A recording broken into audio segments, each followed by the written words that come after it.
Salut. Salut, Gary. Bah, ok, bienvenue sur les ondes de la radio Vertière. Et nous avons eu un petit problème technique, hein, tu sais. Et c'est ça la technologie. Hugues, rapidement, et le sport, on va parler et, des Canadiens mon Dieu. Je te laisse, on va laisser Edmonton, vas-y. Tiens, Gary, pour les Oilers d'Edmonton, on peut pas dire grand-chose des Oilers, à part qu'ils ont tout fait le dernier match pour être capable de mener 2-0. Parce que rappelons que le premier match, les Oilers perdaient 3-1, ils ont gagné en prolongation 4-3. Et cette fois-ci, au dernier match, ce sont les Oilers qui menaient 3-2 jusqu'à 3-3. Brad Marchand a créé l'égalité et ça s'est fini 4-4 après le but de Corey Perry. Et Brad Marchand a encore marqué le but victorieux en prolongation. Alors Marchand a égalisé le pointage pour la Floride et par la suite, il a marqué le but gagnant en prolongation. On appelle ça un joueur clutch, mais pour le talent, les Oilers ont beaucoup plus de talent que la Floride. La façon que la rondelle bouge en sens adverse et en avantage numérique. Mais pour le côté agressivité et possession de rondelle et mise en échec ou l'échec avant, les Panthers sont en avance sur les Oilers dans ce jeu-là. Ok, est-ce que tu as eu la chance d'écouter le basket? Ah, mon Dieu, Jean-Gary, le basket, là, on a deux Canadiens en finale, non, trois Canadiens en finale du basket, pour ne pas dire quatre, parce qu'on a trois dans une équipe et une dans l'autre. Mais nous avons deux Québécois en finale du basketball et aussi nous avons deux Haïtiens en Lugensdorf et Bénédicte Mathurin. Attention, il faut dire deux Haïtiens québécois. Oui, mais j'ai commencé par Canadiens, Québécois et Haïtiens. Ouais, et Haïtiens de Montréal-Nord. Oui, il faut pas oublier Montréal-Nord surtout.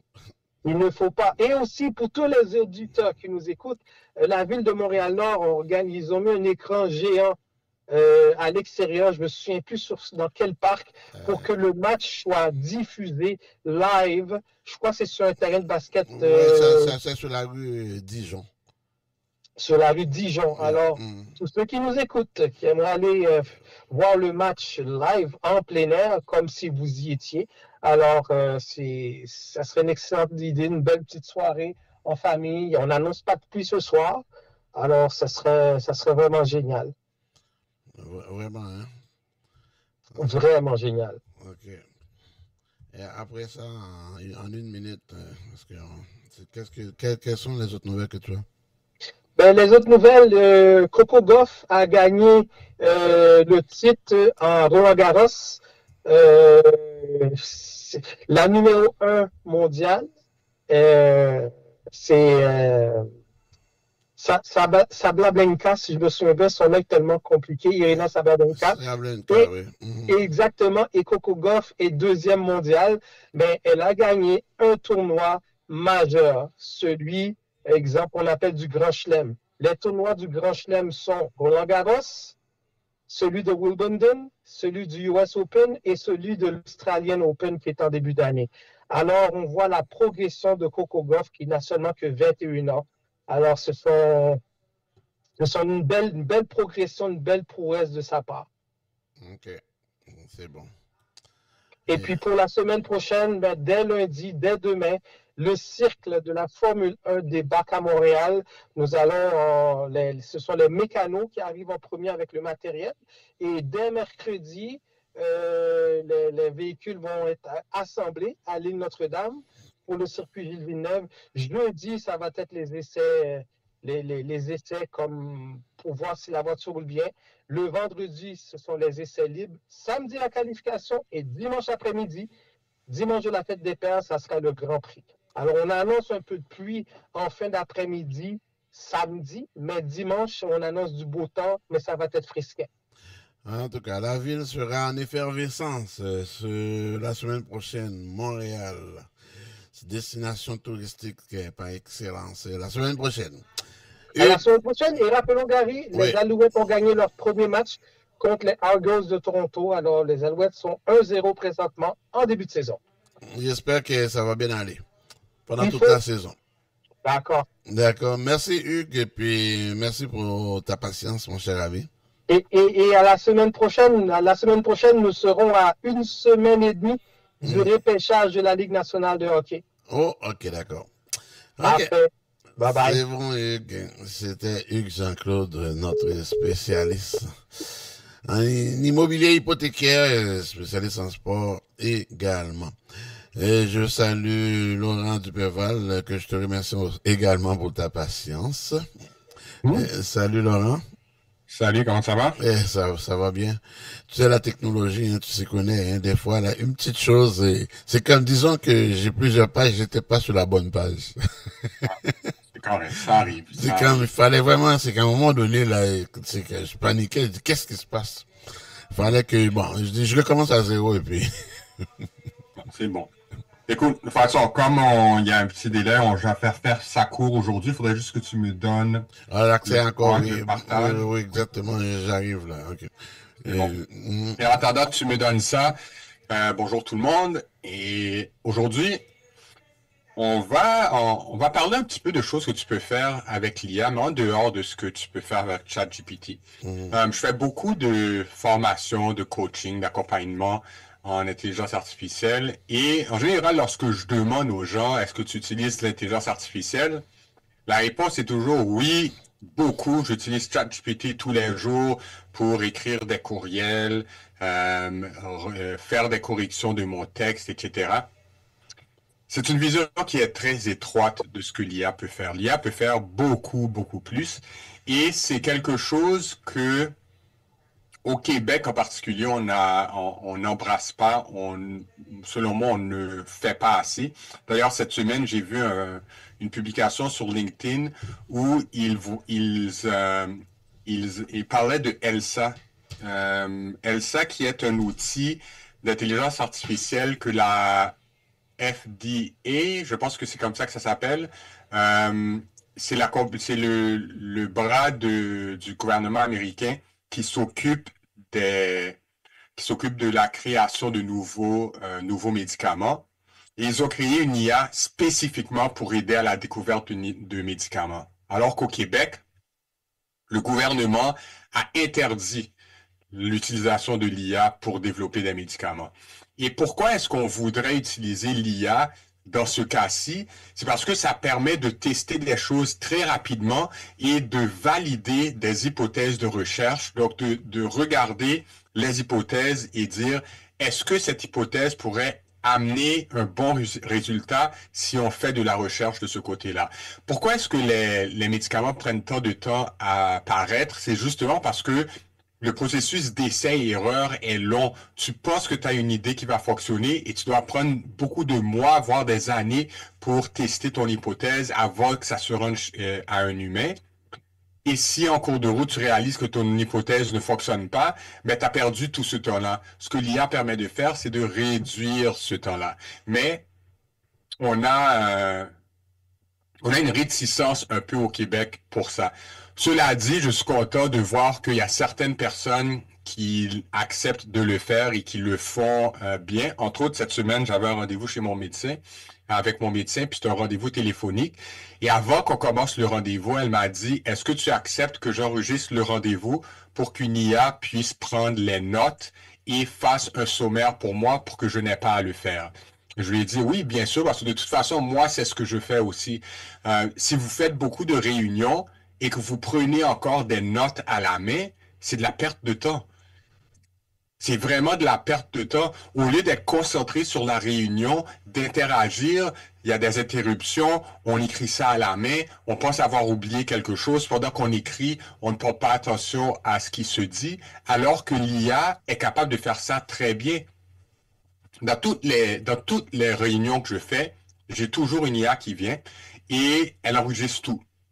Et à la fin, elle me fait un sommaire et après ça, je peux faire ce que je veux avec le sommaire. J'ai la transcription. Donc, tout ce qui a été dit pendant la réunion, il n'y a rien qui est oublié. Si l'IA se trompe, parce que ça arrive, comme un être humain va se tromper quand il prend des notes, ou il va écrire tellement mal qu'il n'est pas capable de relire ses notes, mais l'IA peut faire des erreurs, peut faire une mauvaise interprétation du contenu, mais vous avez la transcription, vous êtes capable de lire la transcription, écouter l'audio, donc écouter le texte, ce qui a été dit pendant la réunion pour voir, oh, l'IA s'est trompé ici, laisse-moi aller voir pourquoi.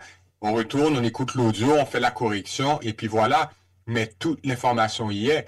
En plus de ça, si on veut créer des outils d'IA qui sont spécifiques à une entreprise, mais ce genre de données, parce que c'est important pour les moteurs d'IA, donc ChatGPT, Gemini, Claude, peu importe, ils ont besoin de données.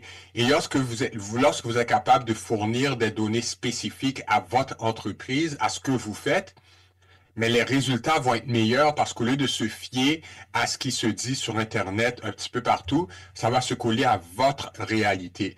Donc, tout ça, ce sont des choses qu'on peut faire avec l'IA. Si on utilise ChatGPT comme remplacement de Google, ce n'est qu'une fraction de ce que ça peut faire, et surtout sur le plan gratuit. Avec le plan payant, on est capable déjà d'en faire plus, mais c'est vraiment une fraction de ce que ChatGPT peut faire, et c'est une fraction de ce qu'on peut faire avec l'IA en général. Donc, je vous invite vraiment à explorer ça. Et si ça vous intéresse, si vous n'avez pas le temps, vous ne savez pas par où commencer, je planifie faire une cohorte de 6 à 8 semaines de formation sur l'intelligence artificielle. Je vais l'annoncer bientôt. Donc, vous avez la primeur ici à Radio Vertière. Je n'en ai même pas encore parlé dans mon infolettre ou sur ma chaîne YouTube. Ça va venir. Mais je prévois faire des cohortes de 6 à 8 semaines et faire un cycle qui va se répéter éventuellement. Et puis là, je suis en train de mettre ça sur place. Mais le but, c'est justement de commencer du tout début, avec les gens qui ne comprennent pas du tout l'IA, qui ne comprennent pas du tout l'IA et ChatGPT. Et chaque semaine, on rajoute pour qu'à la fin des 6 à 8 semaines, que vous soyez vraiment confortable, non seulement avec ChatGPT, mais avec d'autres outils qui ressemblent à ChatGPT. Et d'autres outils qui vont même tomber du côté vidéo. Et en fait, c'est pour ça que j'avais demandé de faire du partage d'écran. Je vais vous montrer quelques exemples de choses qui sont faites avec l'intelligence artificielle. Certaines d'entre elles ont été faites par un seul outil. D'autres, c'est une combinaison d'outils comme ChatGPT avec un générateur de voix, un générateur d'images. Mais regardez où on en est rendu et posez-vous la question, est-ce que dans mon marketing, c'est quelque chose que je pourrais utiliser? Donc, voici de quoi ça a l'air. J'en ai 3 ou 4, ça va durer 3-4 minutes. Laisse-moi partager ici. Et le texte est en anglais parce que beaucoup de ces affaires-là sont en anglais. Mais une des choses qu'on peut faire, c'est tout ce qu'on va avoir en anglais. C'est aussi possible de demander à l'IA de le traduire en français. Donc, regardez bien.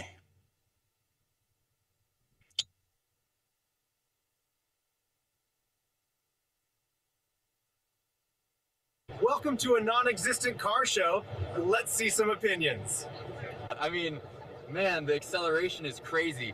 You look far, step on the pedal, and you are there. I feel safe with him in an SUV, and it seems to be like the right type of car for him. I think the range is only going to get better. Sorry. Alors, il y a personne n'est réel dans cette vidéo. Ce ne sont que des trucs faits par l'intelligence artificielle. I'm kind of a misfit here, but don't tell anyone. I've just bought an electric car. I think it's really great for families and for little babies with all the safety features that these SUVs have. Donc ça, c'est un exemple où on a recréé un salon de l'automobile et tout, comme j'ai dit, tout ça, c'est du texte qui a été généré par l'IA. Les images ont été créées par VO3, donc VO3, le modèle de création d'images de Google. Et Google fait également les sons, donc la voix, le texte, les voix qu'on entend et les sons ambiants. tout ça ont été générés par un modèle. Donc ça, c'en est un. Un autre exemple, celui-ci, je le trouve particulièrement drôle. C'est quelqu'un qui a pris des outils pour créer une vidéo qui s'appelle « Qu'est-ce qui serait arrivé si Moïse avait eu un iPhone? » All right, guys, me and Aaron just got inside the palace. We're about to ask Pharaoh to let our people go. No idea how this is going to go, but wish us luck. Okay, we just left the meeting. We asked, he laughed, said no one's going anywhere. Anyway, the fight goes on. Pharaoh, if you're watching this, this is your last chance. Let the people go, or it's going to rain, hail, frogs, whatever. Hashtag let my people go.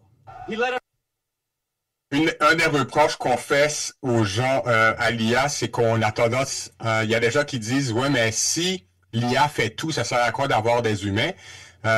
C'est l'humain qui a monté ça, c'est l'humain qui a eu l'idée, c'est l'humain qui a probablement demandé à l'IA de générer les textes, mais qui l'a peaufiné pour générer le contenu par la suite. Alors, ce que les outils permettent de faire, c'est de passer d'une idée et de le rendre facilement. Ce qu'on voit là, il y a quelques années, c'est des dizaines de milliers de dollars, voire des centaines de milliers de dollars pour faire tout ça. Avoir un fond, donc un environnement qui, dans ce cas-ci, c'était dans le désert, avoir les acteurs, les caméras, les lumières et tout. Mais maintenant, avec un abonnement de quelques dizaines de dollars par mois, on est capable de faire ce genre de travail. En voici un autre. Le suivant, c'est par une compagnie qui s'appelle HeyGen. Et HeyGen, eux, leur spécialité, c'est de faire des avatars qui ressemblent à des humains. On peut également prendre une photo de nous et générer, donc on peut donner une image, et c'est ce que je vais montrer ici. C'est qu'on donne une image et on dit à HeyGen, fais-moi quelque chose, voici le texte, crée-moi, à partir de cette image, crée-moi une vidéo de la personne qui lit ce texte. Et puis voici ce que ça peut donner. What's one piece of advice you'd give someone today? Today, my advice would be call the person you're thinking about but haven't reached out to yet. I would probably say celebrate small wins. They matter more than you think. For sure, I would say spend a few minutes outside because I think nature resets your perspective. Easy one. If you are watching this from your phone, it's likely that you need to charge it right now. Tout à l'heure, je disais que malgré que tout est en anglais, ça serait possible de le faire dans d'autres langues. Si la personne qui avait... En fait, je n'ai pas testé, je vais voir, est-ce qu'il y a une version en d'autres langues? Non, je ne vois pas comment faire le changement de langue. Donc, mais la personne aurait pu faire une version française de la même vidéo et en changeant la langue, on aurait entendu le même texte, la même voix, mais dans une langue différente. Et le plus intéressant, c'est que les lèvres auraient suivi. Donc, moi, une des raisons pour laquelle je ne regarde pas des films doublés, c'est cette histoire de les lèvres disent une chose, mais ce que tu entends, c'est autre chose. Les deux ne concordent pas. Mais avec les nouveaux outils, comme HeyGen et comme d'autres outils du même genre, on peut prendre des photos de nous, créer un avatar qui ressemble à ça et permettre à l'avatar, avec notre voix, de parler et d'avoir la bonne intonation, la bonne voix, dépendant de la langue de la langue qu'on utilise pour parler. Donc, même si tu sais pas parler le croatien, tu pourrais faire une vidéo en croate et ça te ressemblerait, les lèvres marcheraient avec le son et ça serait possible de l'utiliser, de le publier. Donc ça, ce sont certains outils qu'on peut utiliser. Donc, comme on peut voir, c'est loin d'être limité par ce qu'on peut faire avec ChatGPT. On a des possibilités beaucoup plus que la plupart des gens réalisent. Donc, c'est quelque chose, c'est dans la formation que je veux monter, ce sont certains outils qu'on va regarder, qu'on va voir également. Donc, si ça vous intéresse, radio@duperval.com. Dites-moi que ça vous intéresse et je vous mets sur la liste d'attente pour lorsque ce sera annoncé, lorsque ce sera prêt. Et c'est tout pour cette semaine, Jean-Gary.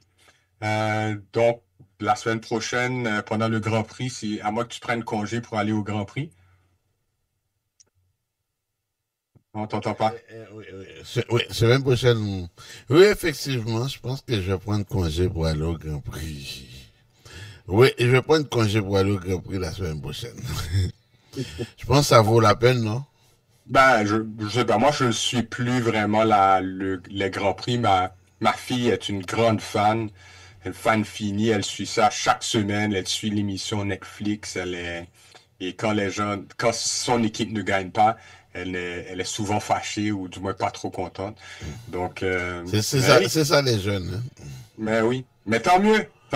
Elle a une passion et puis elle la vit, tant mieux. Je ne lui enlèverai pas ça. Merci, Laurent.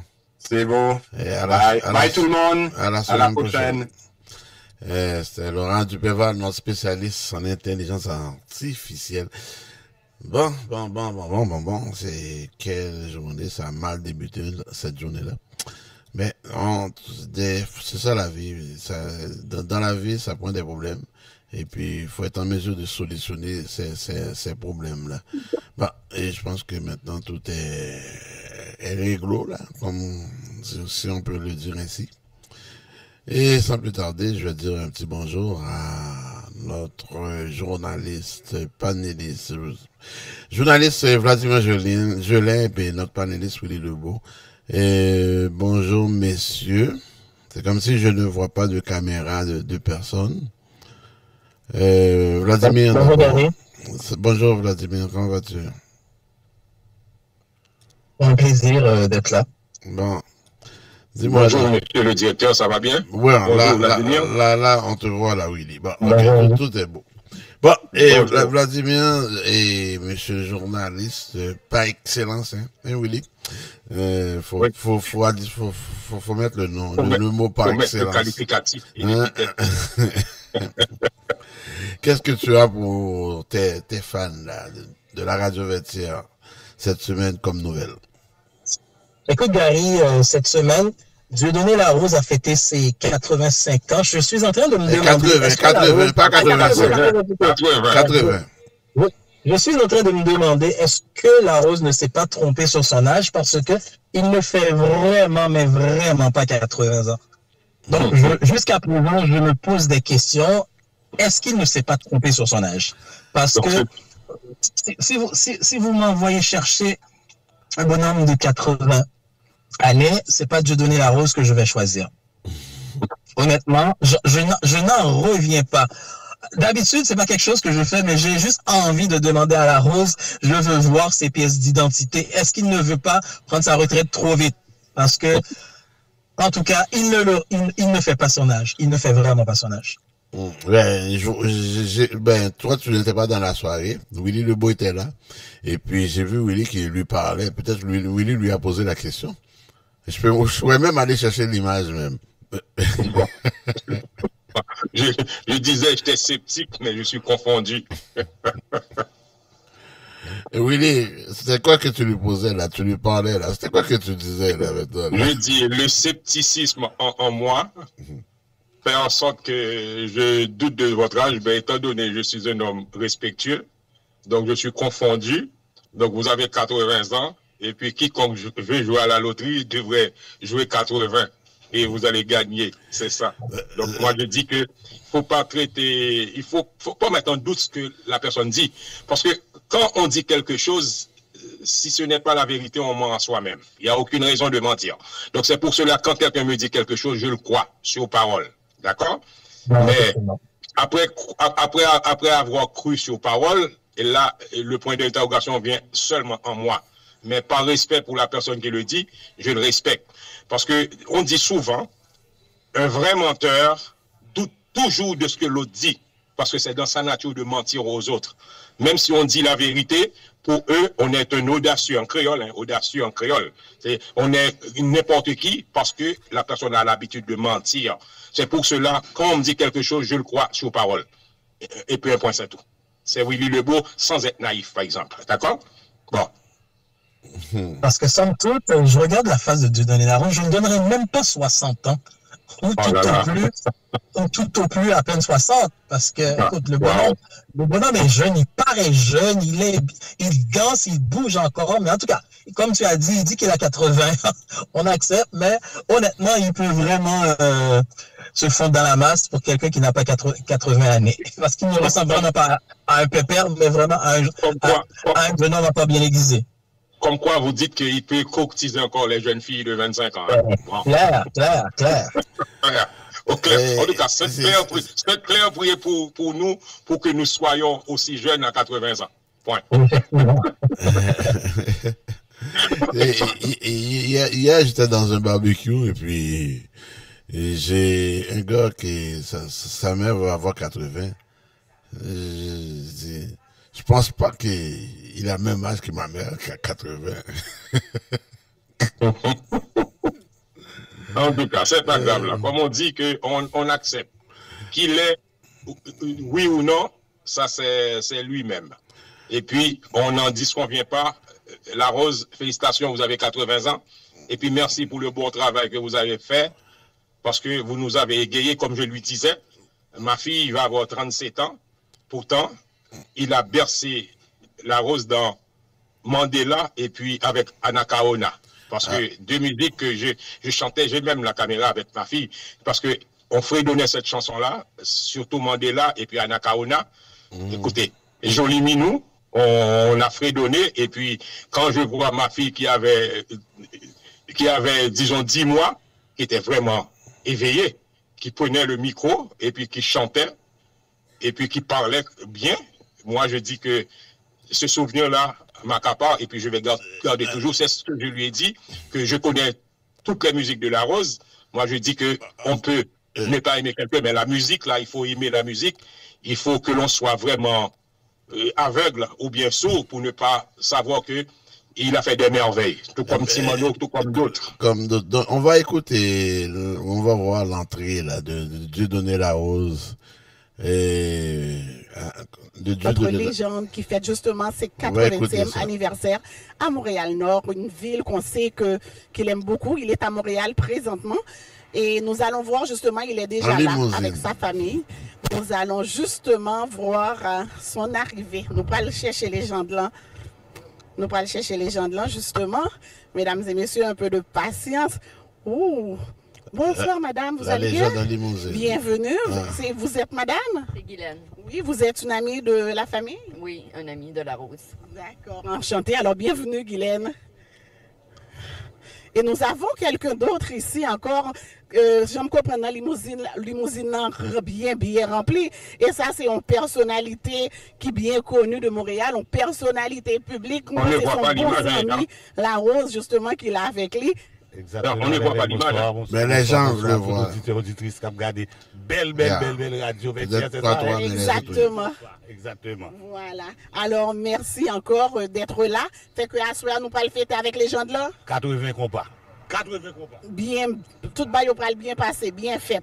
Et bien sûr, nous gagnons les gens de là avec nous qui pral faire sortir. Comme d'habitude, nous connaissons les gens de là, son monsieur qui est toujours bien zappé, je me dis là. Alors, bienvenue les gens.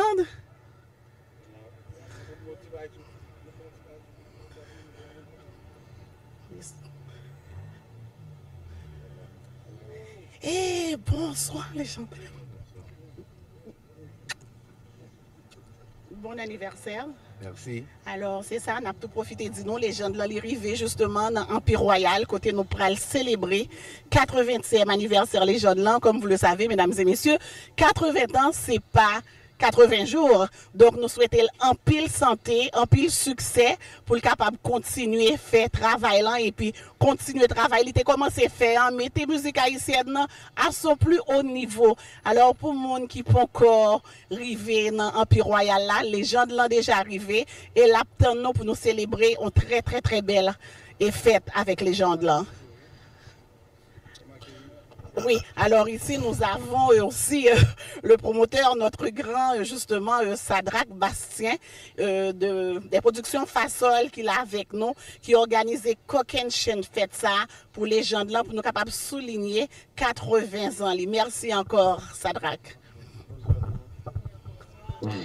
En tout cas, c'était la rentrée de la légende Dieudonné Larose à la salle Empire Royal. Merci à la salle vous, Empire monsieur. Royal. Merci, un grand merci.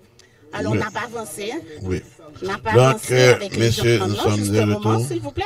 Les gens de là. Bon, ok, on va laisser parler. Bon, c'est terminé pour toi, Hélène. Hein? Oui, juste un moment. Non, il n'y a pas de moment là. Moi, C'est je me terminé. permets hein, de c'est prendre les terminé, gens de là. là pour m'accompagner, pour me mener là, à bon port. Ah bon, bon, hein. On dirait qu'elle nous Donc, écoute c'était présentement. complet. On dirait que c'est en direct qu'elle nous parle. En tout cas, l'Hélène, c'est terminé là. Parce qu'on n'entend pas Là, votre pour voix. combien de temps encore? Si vous voulez que j'écoute votre voix, chantez pour nous. D'accord? Bon, le temps qu'il faut. Le temps qu'il faut. Et après Ouais. 40 ans, combien de temps on va bonne Ah bon, après 80 ans, la bonne ou à vie, là. Elle veut pas nous quitter, 20 ans de plus, là. Bon, effectivement. Ça va faire des siècles au complet là, comme Madame Jeannette Bertrand. Hélène veut savoir, hein. Oui, l'Hélène veut savoir. Madame Jeannette Bertrand. Monsieur Vladimir Jolin, où es-tu? Tu es encore là? Bonjour là. Bon, ok. Donc, tu parles et puis on t'a donné un peu d'image, Vladimir. Là, autre nouvelle. Ben, autre nouvelle, le divorce qui arrive, c'était attendu, mais qui arrive enfin entre Donald Trump et Elon Musk. Donc, nos deux gros égaux, l'homme le plus riche du monde versus l'homme le plus puissant du monde. Je ne sais pas qui pourra faire plus de mal à l'autre. Ben, selon les analystes, Trump peut faire plus de mal à Elon Musk parce que avec des déclarations, avec ses privations de subventions, il pourra peut-être faire plomber le cours de Tesla. Mais peut-être que Trump, Elon Musk aussi, du moins à long terme, le fait qu'il était dans un gouvernement, dans Doge, il a peut-être eu des informations qu'il pourrait peut-être dévoiler sur Trump parce que on avait vu la courte vidéo qu'il avait fait sortir sur Donald Trump dans l'affaire de Epstein. On se rappelle, on avait vu Trump qui donnait des tapes sur les fesses d'une femme, mais bon, est-ce que ça pourrait changer la donne? Bon, du moins pour la mi-mandat, je ne sais pas. Comme je dis souvent, j'ai confiance en deux choses, le temps et le temps. Alors, laissons le temps au temps pour voir ce que le temps nous dira. Et il faut pas ajouter, Vladimir, faut pas oublier d'ajouter deux hommes qui sont très forts dans les réseaux sociaux également. Bon. Ben, effectivement. Bon, Glad, vous savez que j'ai un problème dans l'oreille là présentement. Donc, mon oreille est indolente. On dirait, je crois, entendre vous dites, quand tu parlais de ces deux-là, vous dites les deux gros agos. C'est ça que tu as dit ou les deux gros égos? Qu'est-ce que tu as dit, deux gros agos? Allez, répète encore pour moi, parce que j'ai mal entendu. Je ne redirai rien en absence de mon avocat. D'accord, en tout cas, moi j'ai entendu les deux gros agos. Est-ce que le qualificatif est un peu désordonné ou un peu juste? Deux égos surdimensionnés qui se bitchent en langage. J'entends ce que je veux entendre, d'accord?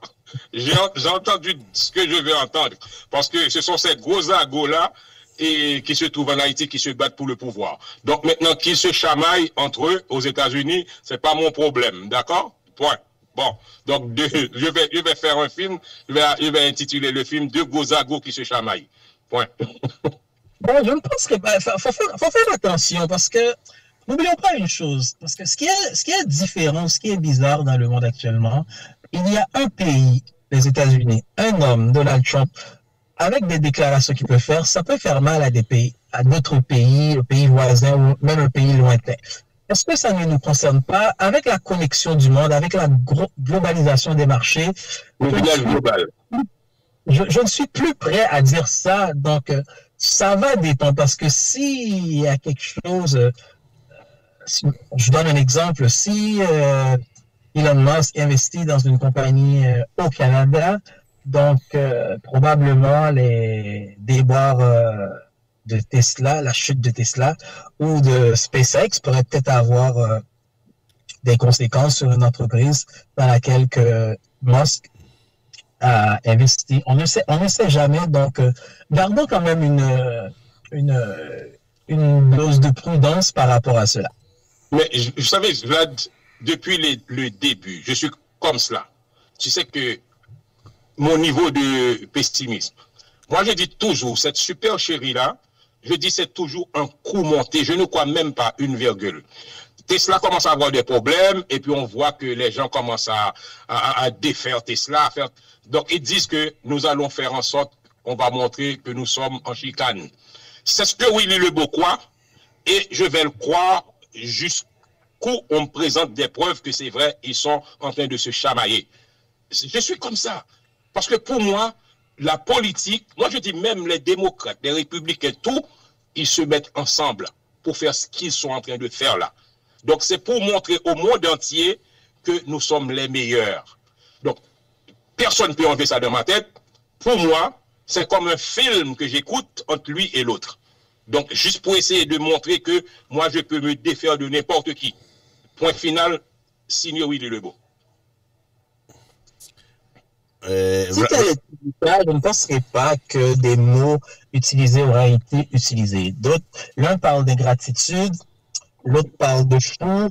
Je sais pas. Je ne pense que deux personnes qui ont des égos, je pense pas que, parce que si on se rappelle, il y a certaines choses, il y a une question de dépenses d'État, parce que Elon Musk était venu dans Doge, ou plutôt dans le gouvernement, pour sabrer, pour économiser. Donald Trump, probablement qu'il voit que ça ne sera pas possible, lui, il permet des dépenses. Donc, comme j'ai dit, le temps nous dira, mais je pense qu'il y a réellement une chose entre ces deux-là. Surtout, Trump a dit de bouche même qu'il ne voudra peut-être plus lui parler. Donc écoute-moi, Vlad, vous avez pas entendu, tu n'as pas entendu le mot que j'ai dit, c'est un film. Parce que je vais remonter à un film, Ghost, Fantôme d'amour. Whoopi Goldberg était là, mais le type qu'on a tué, il est mort lors de la Covid là. Un film, on dit n'importe quoi. On peut utiliser n'importe quel mot parce qu'on s'entend pour dire cela, pour monter cette supercherie là, pour monter un scénario digne d'Hollywood. Donc c'est comme ça je crois. Donc moi je dis que je ne suis pas celui qui va dire que Jésus-Christ est ressuscité, il faut croire même lorsque vous n'avez pas vu. Je ne tolère pas ce qu'on m'a dit ça. Moi je dois avoir une preuve, je dois voir avant de croire. Parce que ce sont des naïfs qui vont me dire que il a ressuscité, il s'est ressuscité le 3e jour. Ça c'est être naïf. Je ne crois même pas un mot de cela. Il aurait fallu qu'on montre des preuves et des histoires abracadabrantes qui n'ont aucune logique et que Willy Lebeau va croire dans ces histoires-là. Non, c'est pas Willy Lebeau. Il est comme ça, un éternel. Mon Dieu, je ne vais pas dire le mot. Salut. Oui. Messieurs, si on parle de Donald Trump encore, l'interdiction de 12 pays que les Haïtiens ne peuvent plus rentrer aux États-Unis. Et messieurs, qu'est-ce que vous en pensez, Vladimir? De ma compréhension, ce sont pour des voyages de courte durée, mettons les gens détenteurs de visa ou détenteurs même de résidence, mais les gens qui ont la résidence présentement. De ma compréhension, minimalement un peu du droit de l'immigration, une fois que la personne est détentrice de la résidence permanente, cela ne devrait pas. Je crois qu'un juge va s'y opposer parce que tu as la résidence permanente, tu peux rentrer aux États-Unis. À la rigueur, je comprends pour un visa, mais même là encore, une fois que la personne est détentrice d'un visa, la personne vient pour un enterrement, un mariage, une activité quelconque, on ne devrait pas l'en empêcher tant que la personne n'a pas une interdiction de territoire. Mais connaissant le personnage, il défie toute loi, il défie même les ordonnances judiciaires. Bon, écoutez, mais de ma compréhension encore, je crois que un juge va devoir casser cette décision-là. Ça probablement va se rendre en Cour suprême, mais un résident permanent, un détenteur de green card, comme on dit de carte verte, ne devrait pas être ne devrait pas être bloqué pour entrer aux États-Unis, surtout si la personne vit aux États-Unis déjà, ou si la personne va rentrer et rejoindre quelqu'un aux États-Unis parce que la personne est détentrice de la résidence permanente. Donc, la résidence permanente, c'est la porte d'entrée pour venir vivre aux États-Unis. Donc, ça va encore faire parler, Gary. Bon, vous savez que moi, je dis en toute chose malheur est bon. Je sais qu'il y a des gens qui vont se soulever parce que vous prélassez, vous êtes dans un pays. Vous savez que dans l'éducation que peut-être Willy Lebois a reçue, la première fois tu rentres chez quelqu'un, tout dépend de l'accueil pour remettre les pieds là-dedans. Donc, tu sais que même lorsque je mangeais des mangues dans mon pays, avec cette éducation-là, quelqu'un qui me refuse de rentrer dans son pays, même si je vais mourir, je ne vais pas y aller. Vous voyez? C'est mon éducation. Des fois, on va dire qu'il est orgueilleux et il a un ego démesuré. C'est pas vrai. Comme Elon Musk. Oui, mais moi, je dis que c'est pas dans tous les cas. On peut être un homme de caractère, mais notre ego n'est pas démesuré. Donc, le caractère, comme je disais, des voix qui s'élèvent, qui disent c'est parce qu'il est bien, c'est facile à dire. Non, c'est pas facile à dire. Tout dépend. Parce qu'on ne peut pas se faire humilier pour de l'argent pendant ce temps. L'âme véritable en Haïti, que m'a plante et m'a vendu, m'a survécu. Parce que vivre aux États-Unis, ce n'est pas l'Eldorado. Les gens ne peuvent même pas manger. Vous allez prendre des poignards, comme on dit, pour aller montrer des chaînes comme des gozagos, et puis pour montrer aux gens d'Haïti qui refusent de rester chez eux, pour essayer de développer le pays. Je sais que maintenant, il y a de la violence. Je comprends, mais ce n'était pas avec la violence que vous laissez Haïti. Donc, en toute chose malheureuse, bon, restez chez vous et montrez que vous pouvez faire. Une dernière chose, je vais ajouter. Vous savez que je regardais toujours dans YouTube le sud d'Haïti. Et je connais ce qu'on appelle Westmont, que Dieu m'entend. Ces gens-là n'ont rien à envier à Westmont. Parce que Westmont, c'est rien. Surtout derrière Loire-Saint-Joseph, il y a des belles maisons dans la montagne. Mais vous avez une plus belle... C'est la perle des Antilles. Mais pourquoi vous ne cherchez pas à développer ce pays-là? C'est pas avec l'argent qu'on développe. Donc, les maires de ces villes-là pouvaient faire ce coin d'Haïti plus joli que Westmont, malgré avec le sous-développement, c'est encore plus joli que Westmont. Signor Willy Lebois, hein, parce que allez regarder dans YouTube, vous allez voir tous les coins du sud d'Haïti. Je vous dis bravo, mais l'indiscipline de ces gens-là fait en sorte que Haïti se trouve dans la débandade avec des fatras et puis qui montent des commerces sur le trottoir et qui construisent mal des maisons. Et tous les gens du sud d'Haïti, je vous salue, vous avez un beau coin de pays. Parlons d'Haïti, Vladimir, l'histoire des mercenaires, est-ce que tu as des nouvelles là-dessus? Est-ce que tu pourras nous en expliquer? Ben, de ce que je comprends, ils sont sur le terrain depuis un certain temps. Regarde, Gary, il n'y a pas de... Depuis la mort du président Jovenel Moïse, que ça va faire bientôt 4 ans, tu ne devrais avoir aucune surprise lorsqu'il est question d'Haïti. OK? Et tu ne devrais avoir aucune surprise.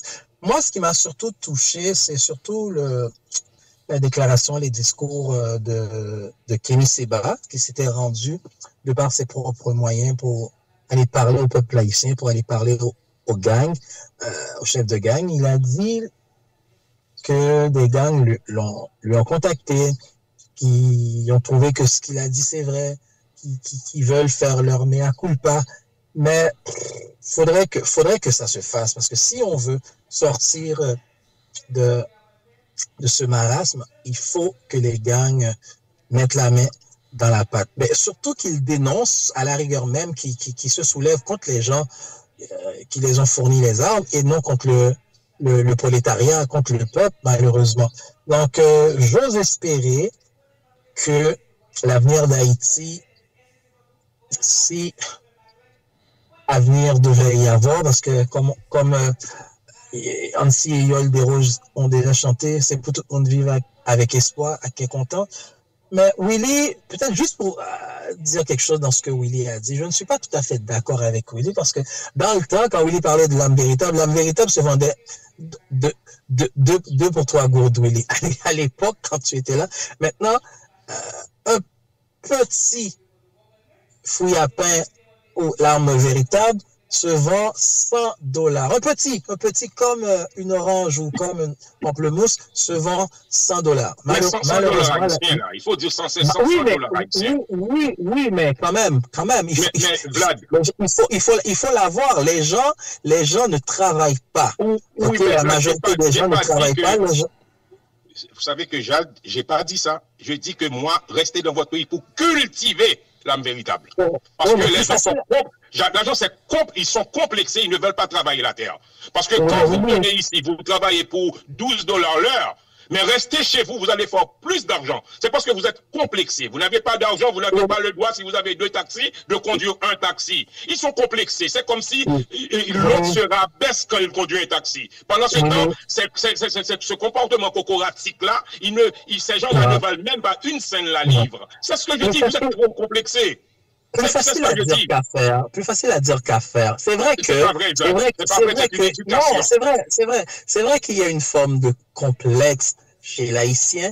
Toutefois, regardons la réalité. La réalité est une personne, à n'importe quel moment, peut prendre une balle perdue. Les personnes se font racketter. Donc, et la plupart du temps, ce sont des gens qui n'avaient pas de travail, qui ont eu une personne, un frère, une femme, un mari, un parent qui vivait aux États-Unis, qui veut que la personne... Regarde, les gens qui avaient de l'argent ne quittaient pas Haïti. Mais présentement, Willy, même les gens qui sont confortables laissent le pays. Je suis désolé. Là, vous parlez d'une justification évidente, parce qu'on voit qu'il y a la violence, je l'avais dit moi aussi, pas maintenant, mais les gens qui quittaient d'Haïti, parce que par pur complexe. Moi, je te dis qu'il y a quelqu'un qui arrive ici, arrivé par les moyens de quelqu'un, et puis voyant sur P9 quelqu'un en train d'arroser des plantes là, un beau travail, parce que je lui dis que tu sais que ce travail-là est bien payé. Elle m'a répondu, j'aurais préféré de retourner chez moi plutôt que de faire un travail comme ça. Une cocorate qui ne vaut même pas 1 cent la livre qui le dit. Ah, c'est bien Willy Lebeau. Hein? Et puis après, ça va être Willy Lebeau qui doit donner l'argent pour aller faire ses ongles, tout. Je dis non, je ne donne pas. Parce que tu es complexé. Moi, je ne suis pas complexé. Je peux prendre mon taxi, je peux travailler. Et puis, j'ai de l'argent. C'est pas mon argent qui doit t'aider. Et puis, Willy Lebeau le dit en toute connaissance de cause. Si la personne écoute, là, je me contrefiche de toi. Parce que moi, je te dis, tu as un comportement cocoratique, je veux rien savoir parce que tu n'es rien, tu es complexé et malheureusement pour ces gens-là, Doc Mario est parti. Parce que Doc Mario disait tellement de vérité, ils n'ont pas su profiter des bons conseils de Doc Mario, c'est complexé là. Signe Willy Lebeau. Point.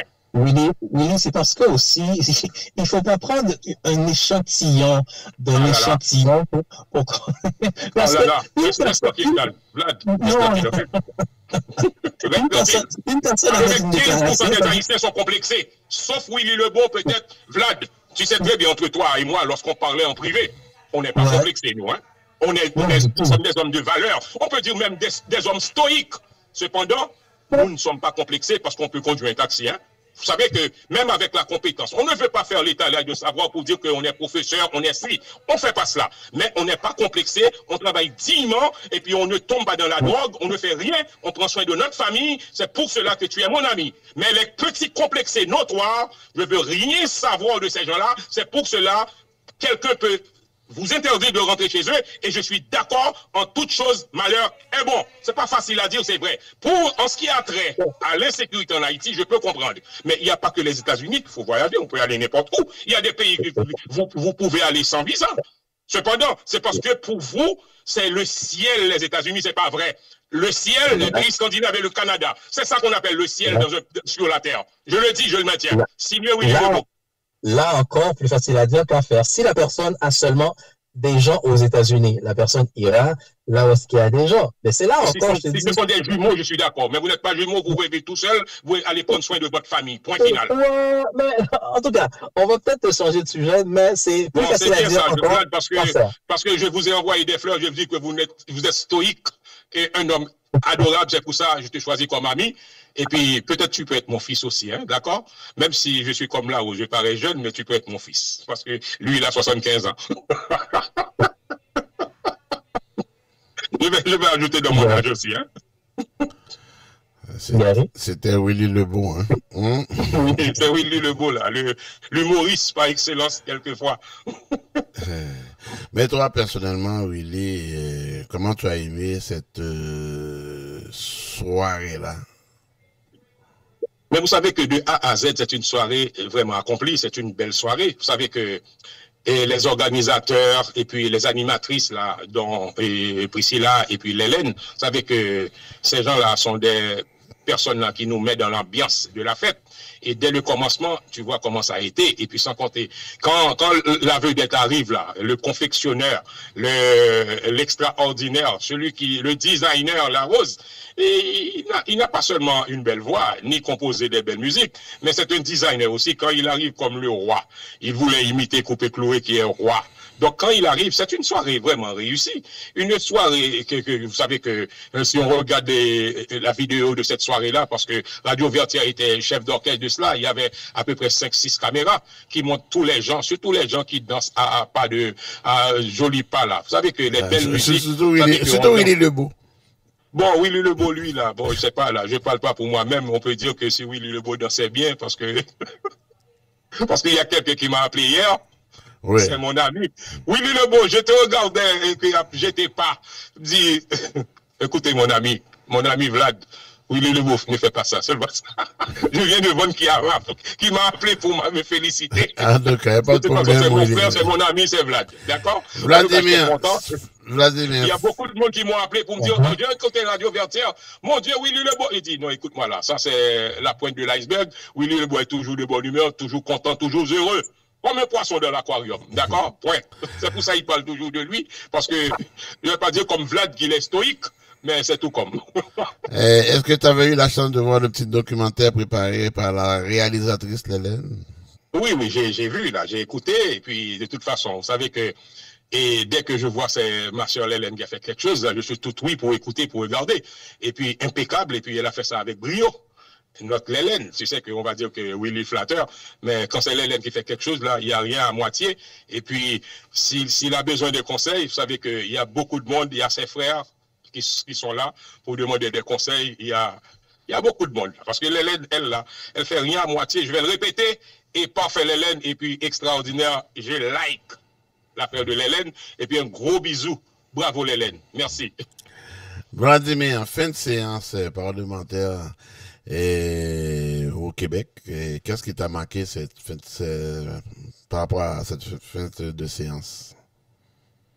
Écoute, c'est sûr que on parle déjà d'un deuxième mandat du premier ministre. Il s'était fait tirer à boulet rouge, surtout par l'opposition libérale, si je ne m'abuse, où on a parlé que le chef du parti comment il s'appelle déjà, le député de La Fontaine, Marc Tanguay. Marc Tanguay qui a dit, bon, les Québécois ne voudraient plus de François Legault. Écoute, l'élection, c'est l'année prochaine. L'année prochaine, c'est une éternité en politique. C'est vrai. Mais je sais qu'on l'a vu, là, avec Justin Trudeau, là. Ben, effectivement. Puis aussi, pendant que tu parles de Justin Trudeau, j'ouvre une petite parenthèse que je ferme tout de suite. Il y a Emmanuel Latraverse qui a écrit un article hier qui fait un parallèle entre Trudeau et Legault, donc qui sont rendus à la même place, pratiquement au même moment. Donc, cette année par rapport à l'année passée lorsqu'il était question de Justin Trudeau. Donc, on sait que avec le temps, le gouvernement commence à s'essouffler, les gens veulent du renouveau. L'usure du pouvoir. Exactement, il y a l'usure du pouvoir, il y a certaines choses qu'on souhaiterait voir changer, surtout avec l'histoire, la saga de Saclay qui me met jusqu'à présent, même quand je parle de façon posée, qui me met en bourgeois vert, parce que comme accidenté, je suis en bon maudit que mon dossier, je parle un peu de façon peut-être un peu personnelle, que des dossiers des gens accidentés que je connais se font mis en quarantaine, tandis que l'argent gaspillé partout, donc de 82 $ l'heure à 350 $ de l'heure, ainsi de suite, avec les témoignages, on entend encore des nouvelles choses. Il y a peut-être encore Anguille-sous-Roche, il y a peut-être pire. Écoute, disons que laissons le temps au temps, comme je l'ai dit tantôt.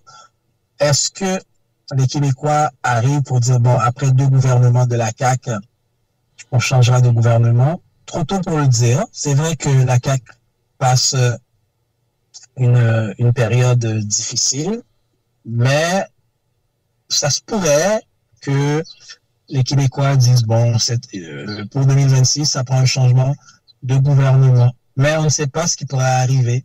Donc, il y a quelques années, il n'y avait pas de COVID.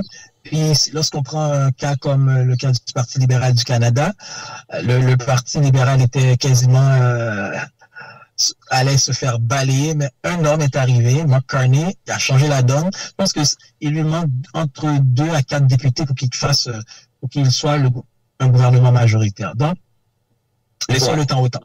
Bon, vous savez que là, vous avez parlé de l'usure du pouvoir. J'en conviens, c'est vrai.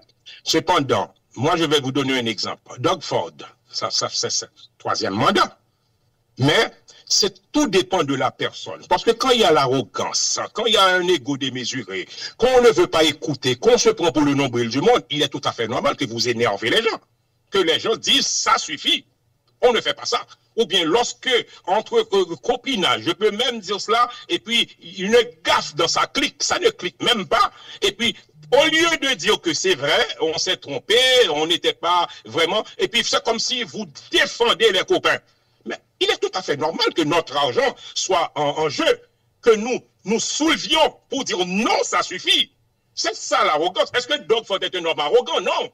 Lui, c'est un homme calme, un vrai génie, un homme qui dirige Monsieur Canada. C'est ça que je vous dis. Mais lorsque c'est l'arrogance qui prime, c'est moi, me, myself and I, c'est toujours la faute de l'autre. Il est tout à fait normal. Vous n'avez pas vu, quand le Parti conservateur est arrivé, c'était toujours Justin Trudeau. Ils oublient que les Canadiens aiment Trudeau, mais les journalistes peuvent s'élever contre Justin Trudeau, mais les Canadiens, c'est le fils de l'autre. Donc, il y en a beaucoup qui le détestent. C'est parce qu'il a grandi dans l'opulence. Il est un homme sage. C'est pour cela qu'on fait ça. Mais cela implique qu'il est arrivé avec quelqu'un et l'autre est négatif. En citant toujours le nom de Trudeau, on l'a battu à plat de couture. Quand je dis plat de couture, c'est pas parce qu'il n'a pas gagné des députés. Cependant, il était là pour balayer le Canada. Mais on lui dit non, tu es trop négatif. Donc, les négatifs, les toxiques, on ne veut rien savoir. Donc, quand tu es arrogant, c'est ça qui arrive, l'usure du pouvoir vient à nos yeux, et puis qu'est-ce qu'on fait? On te dit que bye bye, on ne veut rien savoir de toi. Mais ce n'est pas le cas de Doug Ford. Donc l'usure du pouvoir, il faut alimenter ça avec l'arrogance. Signor Willy Lebeau. Continue, Vladimir. D'autres nouvelles? Sinon, Gary, on avait vu le témoignage un peu plus particulier, l'ancien PDG de Juste pour rire, Gilbert Rozon, qui a témoigné cette semaine. Et son ami de longue date, l'ancien premier ministre Pierre-Marc Johnson, l'ancien premier ministre du Québec, Pierre-Marc Johnson, a été témoigné en sa faveur pour dire que Gilbert Rozon n'est pas un monstre. Et il ne pense pas que Gilbert Rozon ait pu commettre des actes qu'on le lui reproche. C'est un homme, certes, charmeur, il flotte toujours avec des femmes, mais les femmes flottent avec lui. Donc, c'est vrai que dans un premier temps, Gilbert Rozon n'est pas condamné au criminel. Il a été innocenté. Et je ne savais pas qu'en 1998, il avait plaidé coupable pour un dossier, mais il se dit regrette ça entre-temps. Donc, c'est une question, c'est que Juste pour rire, c'est une question de gros sous, c'est une question de business. Donc, il fallait qu'il se retire de la compagnie, mais de ses dires, il regrette. Est-ce que les témoignages des gens, est-ce que la preuve au dossier fera en sorte, le moment venu, que le juge l'innocentera trop tôt encore dans le procès pour le dire? C'est une question de preuve par prépondérance, par la balance des probabilités, 50% plus 1. On va voir est-ce que la balance des preuves va venir du côté de Gilbert Rozon ou du côté des poursuivantes, les 9 femmes qu'on appelle les courageuses, si je ne me trompe pas, ça me semble que c'est ça leur nom. Donc, c'est une question. Toutefois, on va savoir qu'est-ce qui s'était réellement passé. Bon, par témoignage, par preuve. Est-ce que, comme il avait dit, est-ce qu'il se fait extorquer parce que au Québec, lorsqu'on est beau, lorsqu'on a de l'argent, on est une cible facile?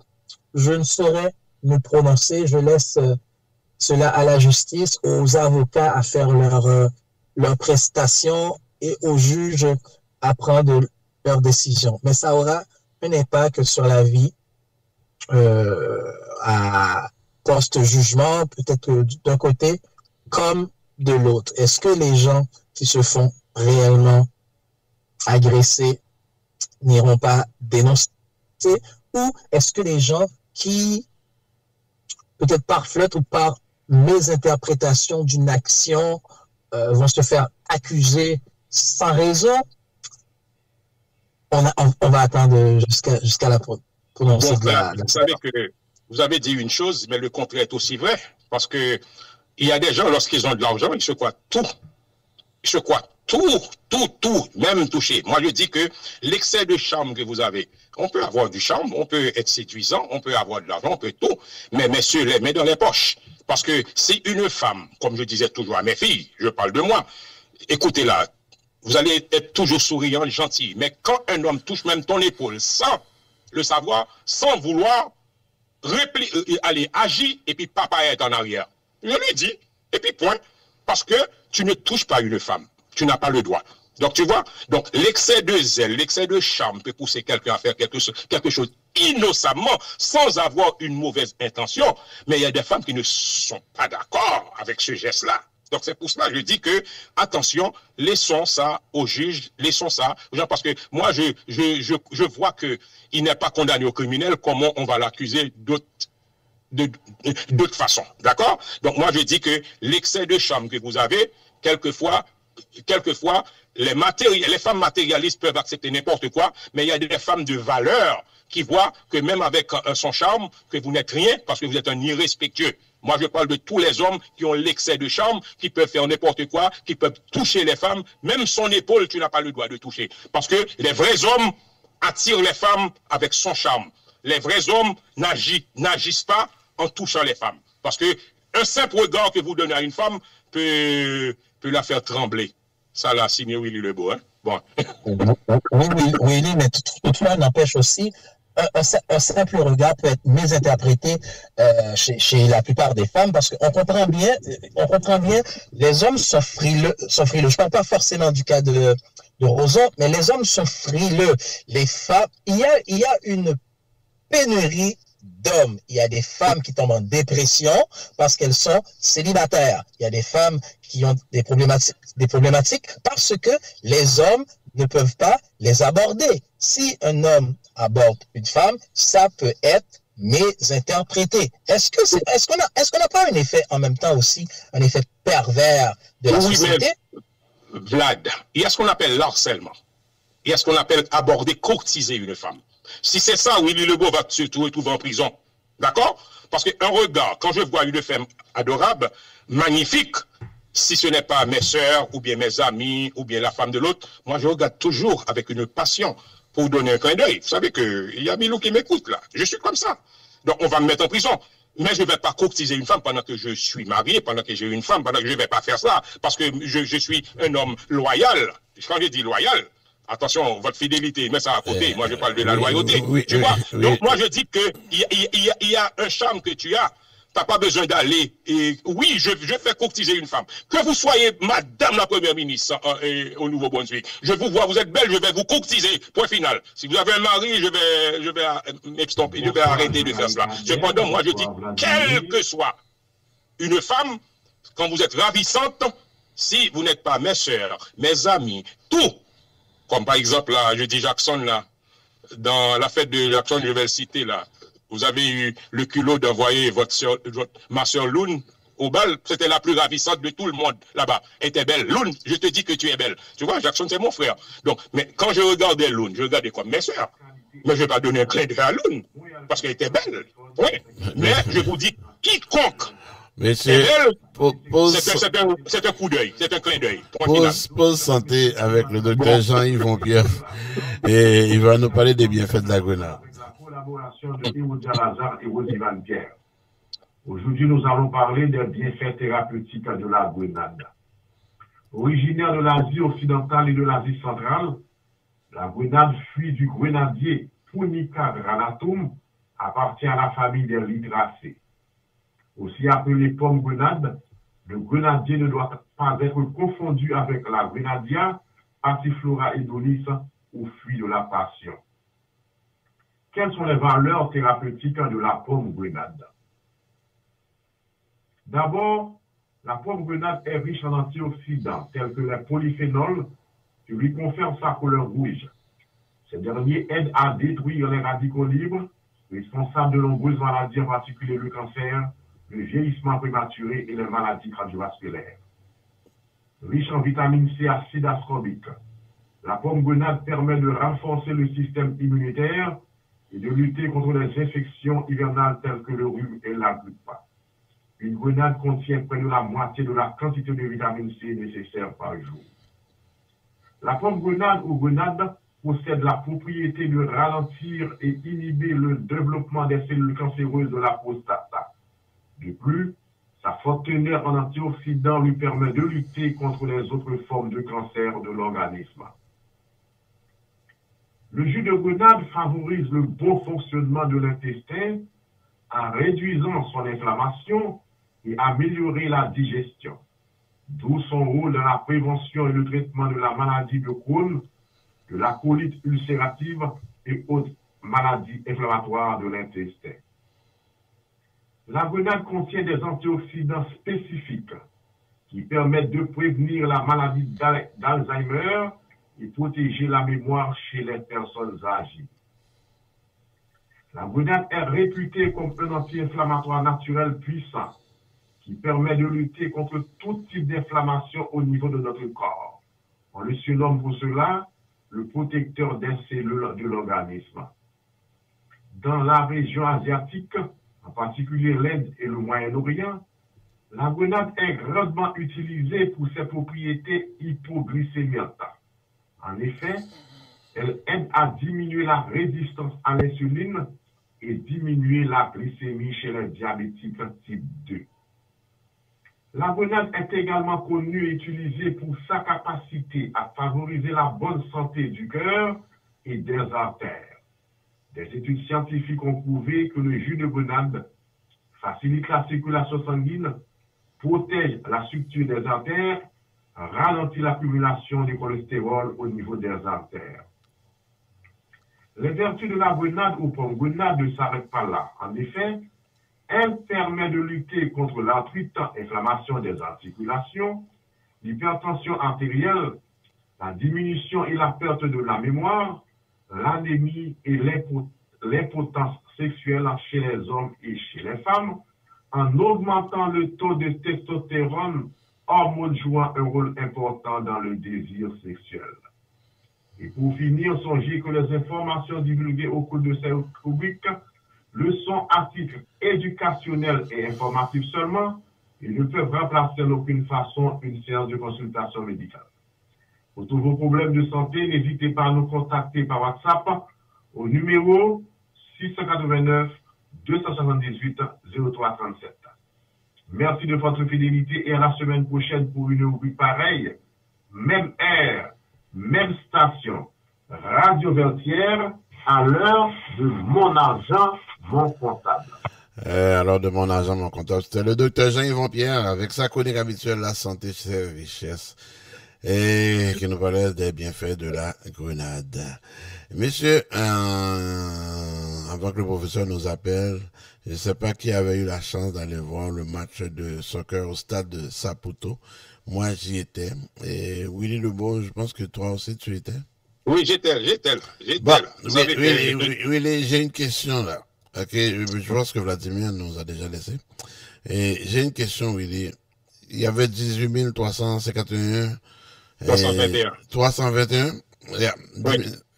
Dans le 18 321 spectateurs, il y avait combien d'Haïtiens? C'est la question que je n'arrêtais pas de poser. Donc, moi, je vous dis que si je m'abuse, je peux dire qu'il y avait 321 étrangers, minorités visibles. Après ça, il y avait 18 000 majoritairement haïtiens. Vous savez, les minorités visibles au stade Saputo n'étaient pas les haïtiens. Hein. Je te fais la blague. Vous savez? En tout cas, moi, je vous dis, dès le commencement du match, c'était l'émotion palpable en Willy Lebeau, parce que vous savez que tout le monde sait que je suis un homme sensible. L'hymne national d'Haïti, j'éclate en sanglots, j'ai dû être consolé par Milou, parce que c'est l'hymne national haïtien qui vient me chercher. Pourquoi?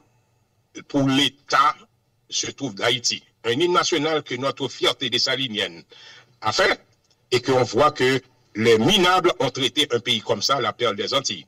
Donc, j'ai commencé à verser des larmes, et c'était pour cela. Vous savez? Donc, après ça, mon cœur était un peu ballant. D'accord? Parce que le pays, le Canada, qu'on le veuille ou non, c'est un pays d'adoption, et puis on aime, et ce pays-là, on profite des bonnes choses dans ce pays-là, nos enfants sont nés ici, donc moi je dis ballant. Cela ne m'empêche pas d'applaudir les bons coups de nos joueuses haïtiennes. Quand je regarde l'état d'Haïti, on voit des jeunes qui sont performantes, comme ça avec le ballon rond. Attention, ce sont nos enfants de la diaspora qui jouent. Oh, c'était nos enfants de la diaspora. Oui, oui.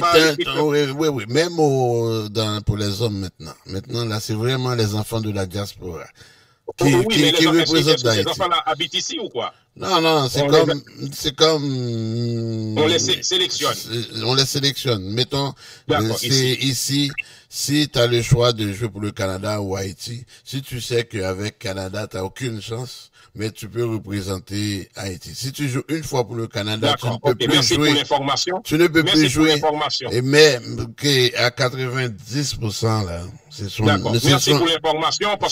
enfants de la diaspora à 90%. Je pensais que c'était des jeunes filles d'Haïti. Non, les hommes aussi. Le problème d'Haïti et puis qui sont tellement performantes. Le professeur est déjà là. Ok, d'accord. Donc, on va continuer avec le professeur Anthony Georges-Pierre, que je salue. Je dis bonjour, professeur. Oui, nous saluons les auditeurs et auditrices de l'émission Vertière et nous entamons immédiatement l'étude que nous poursuivons sur l'administration d'Alexandre Pétion. Et aujourd'hui, nous allons aborder les paramètres de cette administration. C'est que pour répondre aux demandes imposées par la création d'une nouvelle nation et aux aléas en rapport avec le schisme qui suivit l'assassinat de l'empereur, Jacques Dessalines, Pétion, en dehors d'un appareil politique motivé par un esprit partisan, a doté la République de l'Ouest, créée au forceps, d'un système administratif centralisé et bureaucratique destiné à mobiliser les ressources nécessaires pour éviter l'échec et à inculquer aux individus les valeurs, attitudes et orientations qui leur permettront de tenir leur rôle politique. Mais l'administration de Pétion fut faible en général. L'argent de l'État était volé et il n'eut pas l'énergie de punir les voleurs, nous dit le docteur J.C. d'Orsainville. Cette situation déplorable a profondément marqué le régime établi dans l'Ouest et dans le Sud par Alexandre Pétion. Ce dernier avait fait appel au général Guy-Joseph Bonnet pour gérer les finances de la République. Au fort de la crise qui suivit le crime crapuleux du Pont-Rouge, Bonnet n'avait trouvé dans les caisses de l'État que la modique somme de 13 goudes. Grâce à un contrôle rigoureux, il organisa de façon méthodique l'administration publique jusqu'au moment où il fut emporté par les intrigues fomentées par des hommes influents qui gravitaient dans l'entourage du président Pétion. Il fallait donc, par des mesures fiscales ponctuelles, mettre de l'ordre dans la gestion des fonds publics pour éviter à la République de l'Ouest la banqueroute financière. En dépit des efforts sérieux entrepris par le président Pétion pour assurer la bonne marche des affaires, au départ de Bonnet, 9 mai 1810, les finances de l'Ouest évoluaient dans un état déplorable qui obligeait le président de la République à faire voter par le Sénat un emprunt intérieur de 50 000 goudes en vue de répondre aux besoins immédiats de l'administration. C'est ainsi que dans une lettre adressée au sénateur le 22 juin 1811, le chef de l'État avait déclaré, je cite, « C'est la dernière mesure de salut qui nous reste, puisque sans argent, la République ne peut se soutenir. C'est une vérité de laquelle il faut se pénétrer d'après toutes les tentatives qui se font pour opérer son renversement par les ennemis de la liberté. C'est à vous, citoyens sénateurs, à presser vos mesures. Vous me trouvez toujours prêt à exécuter toutes celles qui tiendront à consolider le bonheur du peuple. » Message du président Pétion au Sénat le 22 juin 1811. Quelques mois plus tard, le président de l'Ouest, Pétion, dans le but d'améliorer la situation des cultivateurs affectés par la baisse du prix du café sur le marché international, prit un arrêté qui fixait à partir du 1er novembre 1811 l'impôt territorial sur le café à 10 gouttes par millier au lieu de 15 gouttes comme précédemment établi. Le chef de l'État de l'Ouest se trouvait donc dans la pénible nécessité de résoudre par tous les moyens en son pouvoir des problèmes budgétaires aggravés par la difficulté d'exporter les produits tropicaux recherchés sur le marché européen et américain et par la nécessité de maintenir sur pied de guerre une armée chargée de défendre contre les velléités christophiennes les intérêts de la République. En effet, les guerres napoléoniennes et le blocus maritime imposé par la Grande-Bretagne entravaient l'exportation des denrées tropicales, privant ainsi l'État haïtien des moyens pour subvenir à ses besoins essentiels.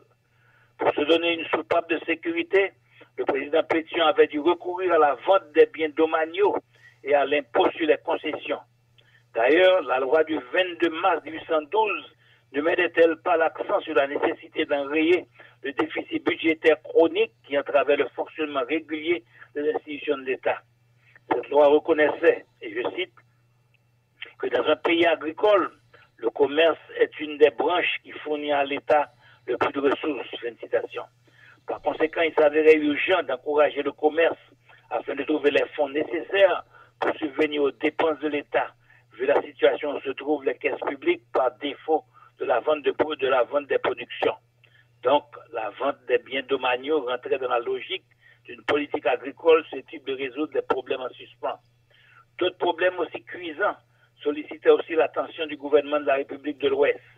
La nouvelle constitution promulguée le 27 décembre 1806 régularisait la situation des Blancs vivant dans le pays après la proclamation de l'indépendance d'Haïti. L'article 28 de cette constitution précisait, je cite, « Ce sont reconnus haïtiens, les Blancs qui font partie de l'armée, ceux qui exercent des fonctions civiles et ceux qui sont admis de la République à la publication de la présente constitution. » Fin de citation. Cette loi atteignait la rigueur de l'article 27 de la Constitution impériale de 1805 qui jugeait quelque peu indésirable tout blanc qui foulerait le sol haïtien. Cet article 27 de la Constitution impériale se lisait comme suit. Aucun blanc, quelle que fût sa nation, ne pouvait mettre le pied sur ce territoire à titre de maître ou de propriétaire. Fin de citation. Si l'article 7 de la Constitution de 1806 interdisait le droit de propriété aux étrangers résidant en Haïti, il ne pouvait empêcher à ces étrangers, particulièrement les commerçants américains, de consolider leur situation économique dans le pays au détriment des intérêts nationaux.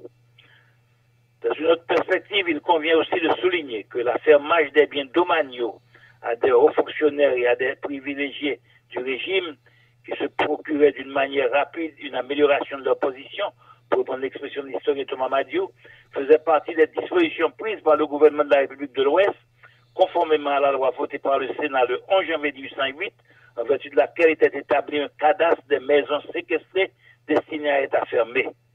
En réalité, et dans la majeure partie des cas, explique Guy Joseph Bonnet, on distribuait les terres gratis, sans ordre, sans méthode, chacun prenant et se plaçant comme il l'entendait. On s'en faisait adjuger sous différents noms.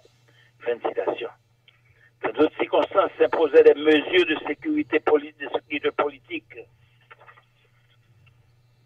Et dans une lettre en date du 20 octobre 1812 adressée au général Henry, commandant de l'arrondissement de la Grand'Anse, le chef de l'État expliquait en invoquant la loi du 27 février 1807, votée par le Sénat, concernant les circonstances de lesquelles la peine capitale pouvait être appliquée. Je cite, « Quand il s'agit d'ôter la vie à des individus, précisait le président de la République, ceux qui sont chargés d'interpréter les lois et de les appliquer sont dans l'obligation d'interpréter ces lois dans le sens le plus favorable aux prévenus et je serai bien aise qu'à l'avenir, on ne déroge pas à ce principe. Le sang n'expire pas. Toujours le crime et souvent une longue et sévère détention corrige toujours les coupables que la peine par laquelle leurs jours sont tranchés. Fin de citation. En mai 1813, conformément à un décret du Sénat, le gouvernement de Pétion introduisait en Haïti l'usage du papier monnaie en autorisant l'émission de billets de caisse évalués à l'époque à 300 000 gouttes environ. Au lendemain de la proclamation de l'indépendance d'Haïti, l'idée d'une couverture sanitaire à travers le pays n'existait pas et ne participait pas des préoccupations des responsables de l'État, bien que dans le royaume du Nord, Christophe, par un arrêté royal, exigeait que les plantations auxquelles étaient attachés des cultivateurs reçoivent une fois par mois la visite de médecins chargés de s'enquérir de l'état de santé des travailleurs. En dépit de tout, le système sanitaire restait embryonnaire. L'éducation ne fut pas tellement négligée. En 1816, Pétion fonda à Port-au-Prince le lycée national, qui devait plus tard porter son nom, ainsi que le pensionnat des jeunes filles. Ces deux établissements scolaires bénéficiaient de la compétence de professeurs étrangers que le chef de l'État avait introduit dans le pays pour assurer l'éducation des jeunes gens des deux sexes. L'aide financière du chef de l'État à l'école lancastérienne et à d'autres écoles privées à travers le territoire de la République mérite d'être mentionnée. De temps à autre, le président Pétion faisait don d'ouvrages instructifs à ces différents établissements scolaires et à des fonctionnaires de l'État en vue d'encourager la formation des jeunes, une expérience qu'il n'avait pas connue dans l'enfer de Saint-Domingue. Sur un autre plan, le chef de l'État, conscient de la situation des enfants naturels dans une société où le mariage n'était pas une institution officiellement reconnue, fit voter par le Sénat la loi du 4 novembre 1813, en vertu de laquelle les enfants issus des ménages établis pouvaient hériter de leurs pères et mères, conformément, et je cite, aux droits de famille qui permettent à chaque citoyen de trouver dans les statuts organiques la garantie sur l'état privé, en même temps que des motifs d'émulation pour se porter vers la sagesse et l'ordre établi. La justice commande de laisser au père des enfants naturels et, avant la publication de la Constitution, la faculté de reconnaître ces enfants pour les rendre habiles à jouir des bénéfices de leur héritage. Message tiré du message du président Pétion au Sénat de la République le 28 avril 1814. Est-ce que je dois poursuivre ou continuer? C'est bon, professeur. Je pense que j'ai quelques questions pour vous. Et la ville de Pétionville a été fondée avec Pétion, ça porte son nom d'ailleurs, et qu'il a quand même formé le lycée Pétion, c'est ça? Donc, quand oui, même, il a fondé le lycée, oui, qui portera plus tard son nom, que Jean-Pierre Boyer donnera le nom de Pétion au lycée. Ok. Que Pétion avait créé.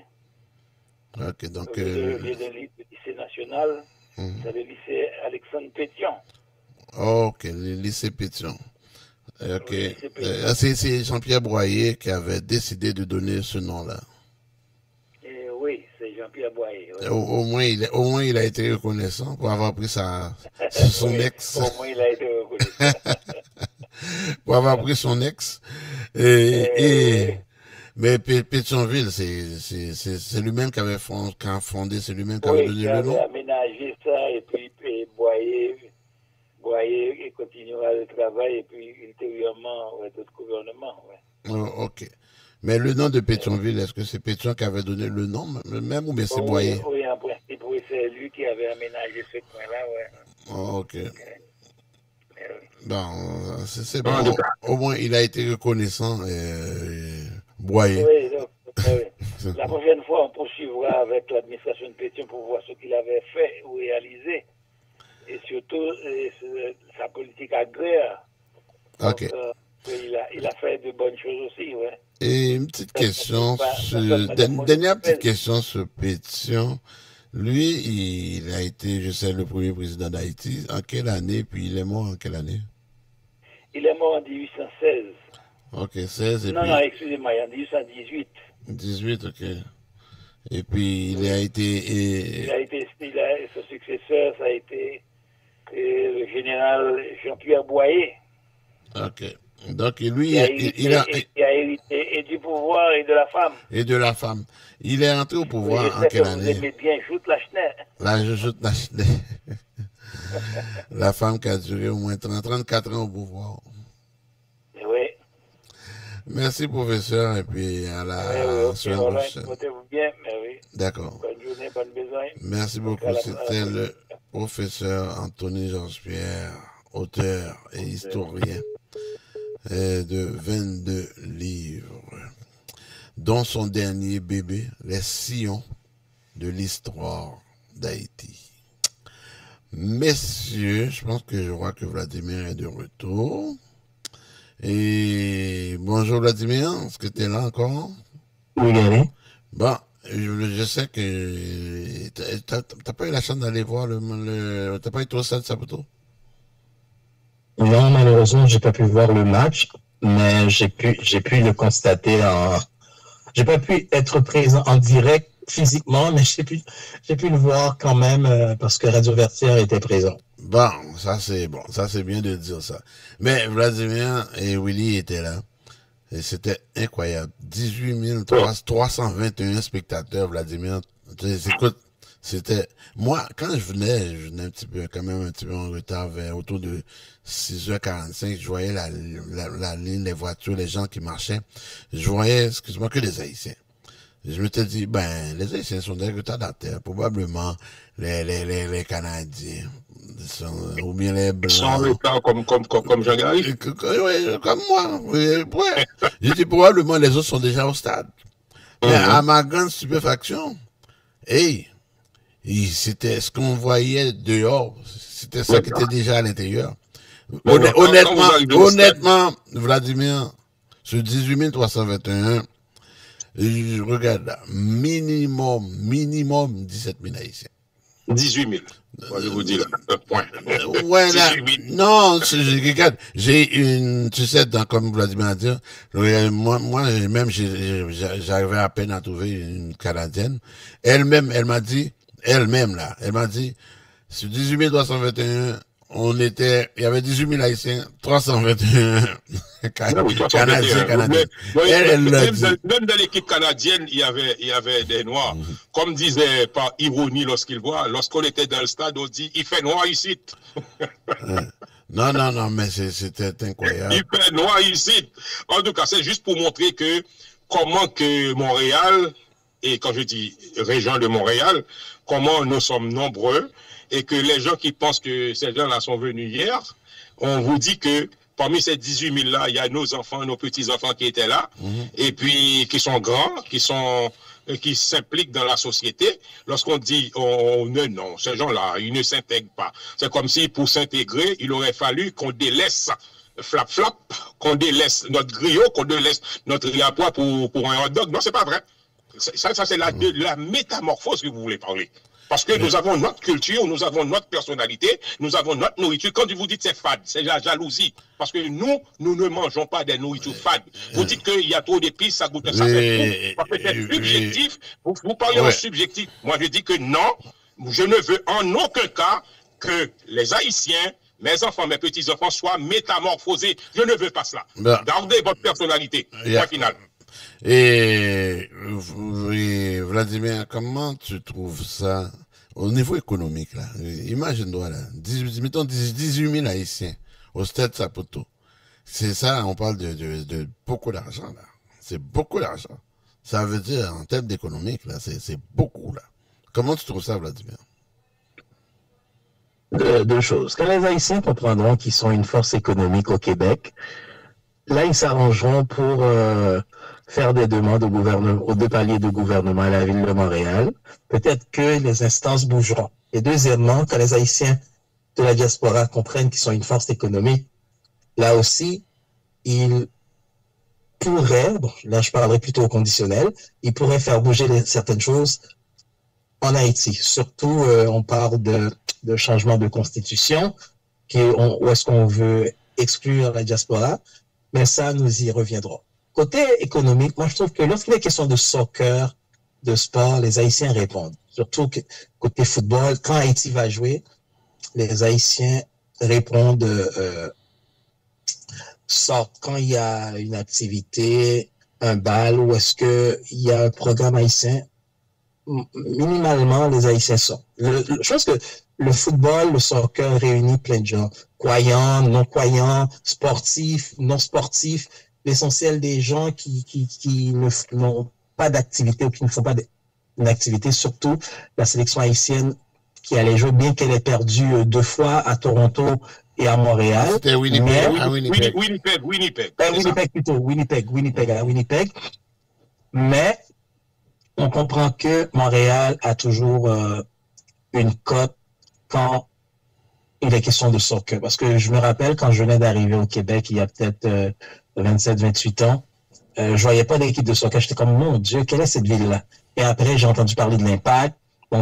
Et tranquillement, le soccer prend de l'ampleur. Et, messieurs, si vous vous rappelez, la Coupe du Monde aura lieu aux États-Unis, au Canada, n'oublions pas. Sauf à Montréal. Mais Vlad, vous savez que la Coupe du Monde féminine en 2015, j'ai assisté, c'était au Canada, vous savez? Il y avait la finale opposant l'Angleterre. Et puis, moi, j'étais là, à Ottawa, aller assister au match. Et puis, moi, je vous dis qu'on va aller plus loin. Quand vous dites 28 ans, mon Dieu, il y a 44 ans, il y avait Manic de Montréal qui jouait au Stade Olympique. Ben oui, le Manic de Montréal, au Stade Olympique. Exactement, au Stade Olympique, ça jouait. Et puis, les Haïtiens répondaient vraiment présents lorsque, en 1981-82, on écoutait Manic au Stade Olympique. Vous voyez? Donc le soccer est toujours, c'est le plus grand sport de toute façon. Je vous dis que lorsque il y a un match de hockey, il y a 18 000 personnes, on dit, mais le soccer, regarde-moi, au Stade Saputo, il y avait 18 321 personnes. Vous savez que le soccer, mais il ne faut pas oublier aussi là, on va en parler, monsieur le directeur, dans le NBA, la finale, il y a 2 Haïtiens qui sont là-dedans. Qui ont grandi à Montréal. Deux Haïtiens québécois, oui. D'origine haïtienne. 2 Canadiens d'origine haïtienne. Point final.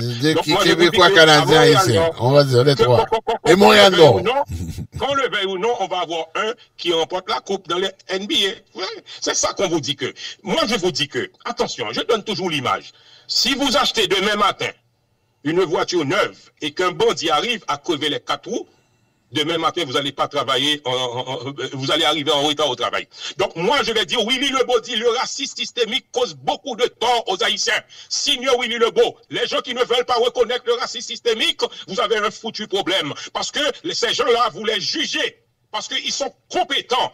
Et à l'école, on va faire un examen à l'aveugle, ils vont remporter. Parce qu'ils sont là. Les parents ont bien travaillé pour les Haïtiens. Mais vous avez appliqué sur eux un racisme systémique envers des gens. Il y a des gens qui sont là, qui ne veulent pas reconnaître ça. Mais il y en a des petits têtes de pioche pleins de poux qui se croient être une figure de proue. Je dis non. Vous avez appliqué cette méchanceté aux Haïtiens. Je le dis, je le maintiens. Signe Willy Lebeau. Bon.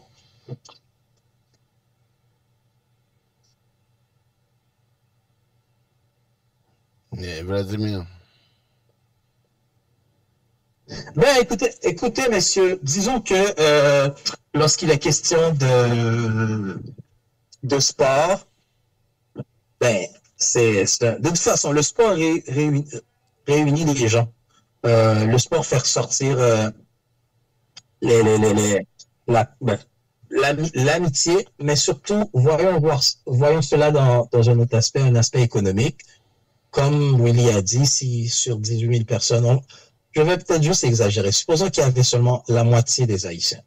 On va dire 9150 personnes. OK?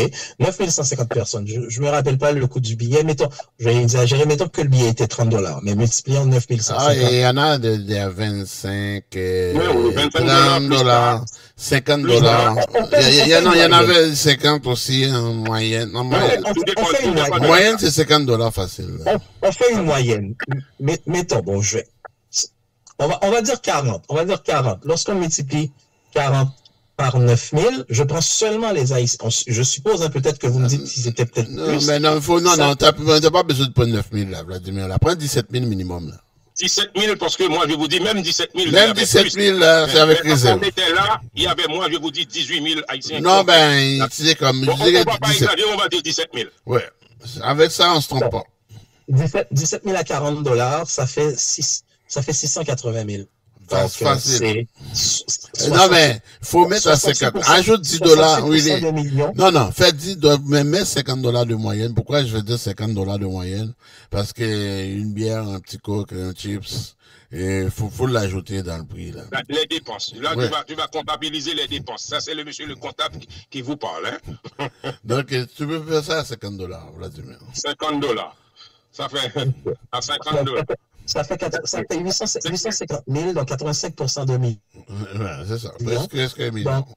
On voit la force économique des Haïtiens, mais malheureusement, je ne suis pas certain qu'ils reconnaissent le rapport au Québec, le rapport au Canada, le rapport à Montréal. La journée que les Haïtiens comprendront ou penseront, qui auront une pensée, je vais le dire entre guillemets, qui auront une pensée comme les Juifs. Mais Vlad, les Haïtiens Vlad, je pense que, excuse-moi Vlad, on va même ajouter 60 $ parce qu'il y a même le stationnement. Même le stationnement, 1 million. Facile. Bon, monsieur le directeur, Vlad va te répondre. Attention, on dit que le mal est infini. Il ne faut pas toujours accuser les gens qui ne sont pas comme les Juifs. Est-ce que les gens qui dirigent sont honnêtes? Parce que c'est le mal qui est infini. Prenons l'exemple des salons de coiffure haïtiens. Ce ne sont pas les étrangers qui y fréquentent. Ce sont des... Moi, il y a quelqu'un qui m'a dit, ah, mais votre femme est belle, toujours des beaux. Il dit, parce qu'elle va au salon de coiffure. Ah non, et moi, je lave mes cheveux. Pourtant, je dis que, vous voyez, vous les traitez toujours de sales. Pourtant, les salons de coiffure polluent à Montréal. Et ça marche. Mais si je dois donner mon argent à quelqu'un, et puis pour aller faire des banqueroutes avec mon argent, c'est le mal qui était fini. J'ai peur de vous. Mais les casse-croûtes haïtiens sont remplis des Haïtiens. On mange bien, parce que peu importe, il y a une fast-food ici. Et vous allez voir un Haïtien qui nous refuse de se métamorphoser pour manger la nourriture haïtienne. Et vous savez très bien, ce n'est pas seulement des Haïtiens, les Latinos, les Haïtiens, les Canadiens, les Québécois, ils sont là à manger. Donc nous avons une force économique. Mais nous ne voulons pas se mettre ensemble parce qu'il y a des malhonnêtes. Si on donne 500 000, si on donne 600 000, qui vont faire des banqueroutes comme un voleur, comme un bandit avec. Donc c'est pour cela, on est méfiant envers ces gens-là, parce que ce sont des gens malhonnêtes. Il fallait le dire aussi, hein, parce que les Juifs là, ils se mettent ensemble, mais vous n'avez pas le droit de faire n'importe quoi.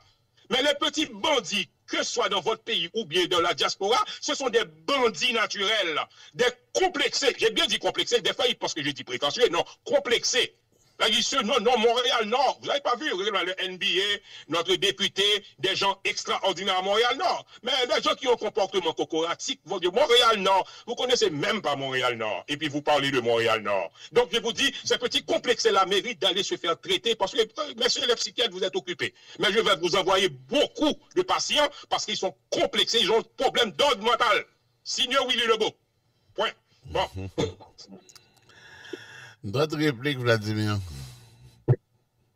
Ben, écoutez, je pense pas que... L'essentiel, peut-être que je vois ça d'une autre façon. Je comprends le point de Willy, sauf que le pouvoir économique, des fois, si on parle garé, c'est là que, pour une fois, je vais te donner raison, mais pour une fois, le pouvoir économique dans la société et non le pouvoir économique dans la direction telle qu'elle, l'argent ne fait pas le bonheur, sauf que, j'aime toujours la petite phrase, sauf que. Sauf que, oui, Vladimir, après le match, là, il y avait du rara. C'est comme mon garçon Jason. Oui, mon garçon Jason qui a dit, ah, c'est ça du rara, c'est la première fois que j'ai vu ça de ma vie. Mais vous savez que c'est un peuple qui n'a pas besoin de Ritalin. Le problème que confronte Haïti, ça nous touche. Cependant, on peut s'émerveiller, on peut montrer qu'on est heureux, qu'on n'a point besoin de Ritalin. C'est ça qui fasse les minables qui veulent toujours nous écraser. Parce qu'ils voient qu'on est toujours heureux, ce peuple-là. C'est pas par insouciance. C'est pas parce qu'on est pas... C'est comme le fait qu'on a compté un but, là, c'est comme si on avait gagné le match. Non seulement on a compté un but par du monnaie, c'est comme on était venu voir ce jeu-là. Parce qu'elle est tellement, elle est phénoménale. Donc, on a compté un but, elle a compté, donc on a gagné. Hein? Oui, mais comme la joueuse canadienne qui disait, et moi je l'achète, il dit, oh, c'était un peu poche parce que le public n'était pas pour nous. Je dis, il faut le considérer parce que on ne peut pas empêcher un cœur d'aimer ni de haïr. Vous savez que peu importe là, on a toujours une proximité envers nos compatriotes, même si quelquefois les petits complexés mettent la pagaille entre nous, division, parce qu'ils sont des voleurs, ils ne veulent pas développer Haïti. On dirait avec un diplôme de pacotille, c'est quoi le maître? Vous voyez? Donc c'est ça qui manque chez les Haïtiens, parce que les leaders, les gens qui ne sont pas leaders veulent être leaders pour aller voler, pour faire comme dans leur pays. Moi je dis, des gens conséquents, qui ont produit quelque chose avec leurs enfants, tout, qui ne soient pas complexés, ce sont ces gens-là qui devraient jouer un rôle dans la communauté haïtienne pour bien régler. Mais t'es un bandit, on te donne $20, vous le volez, et vous pensez que je vais vous prendre comme leader, allez vous faire 3 points de suspension. Je ne veux rien savoir parce qu'il faut dénoncer ces bandits, ces voleurs-là, qui travaillent pour leur poche, des patries poches. Vous n'êtes pas patriote, vous n'êtes pas dans la communauté haïtienne, vous êtes un bandit, un voleur. Signe Willy Lebeau, et salue tous les gens qui pensent comme moi. Voleurs, bandits, on vous donne de l'argent pour une cause, il faut travailler pour cette cause-là, pas pour le voler. C'est ce que je dis. Point final. En tout cas, il y a une chose que je peux dire tantôt de pouvoir économique que j'étais Vladimir, c'est les dépenses d'entreprise. Mettons, il y a des gens, tu sais, ils ont une entreprise. À chaque fois, ça on me pose toujours la même question. Je sais pas quoi dépenser. Quelles sont les dépenses? Regarde là, la réponse est simple. Toute dépense que tu fais dans le but de gagner un revenu d'entreprise, on peut le passer comme dépense. Aussi simple que ça. Ça veut dire ton téléphone, ton loyer, les fournitures de bureau, l'essence, l'assurance. Donc, on peut le mettre. Depuis que c'est dans l'objectif numéro 1, j'ai bien dit, pour gagner un revenu d'entreprise. Bon, ouais. C'était le sujet du jour. Bon, c'est ça, parce que quand on voit que moi, je vais poser une question. Par exemple, il y a le match Haïti-Canada. Oui. Et toi, tu achètes des billets pour l'entreprise pour donner aux gens, oui. Et puis vous donnez 50 billets aux gens. Est-ce que c'est inclus dans le revenu d'entreprise aussi? Oui, parce que j'ai mes employés, je veux faire plaisir à mes employés. On appelle ça des frais de représentation. Ça veut dire 50% seulement, hein, déductible. Pas 100%.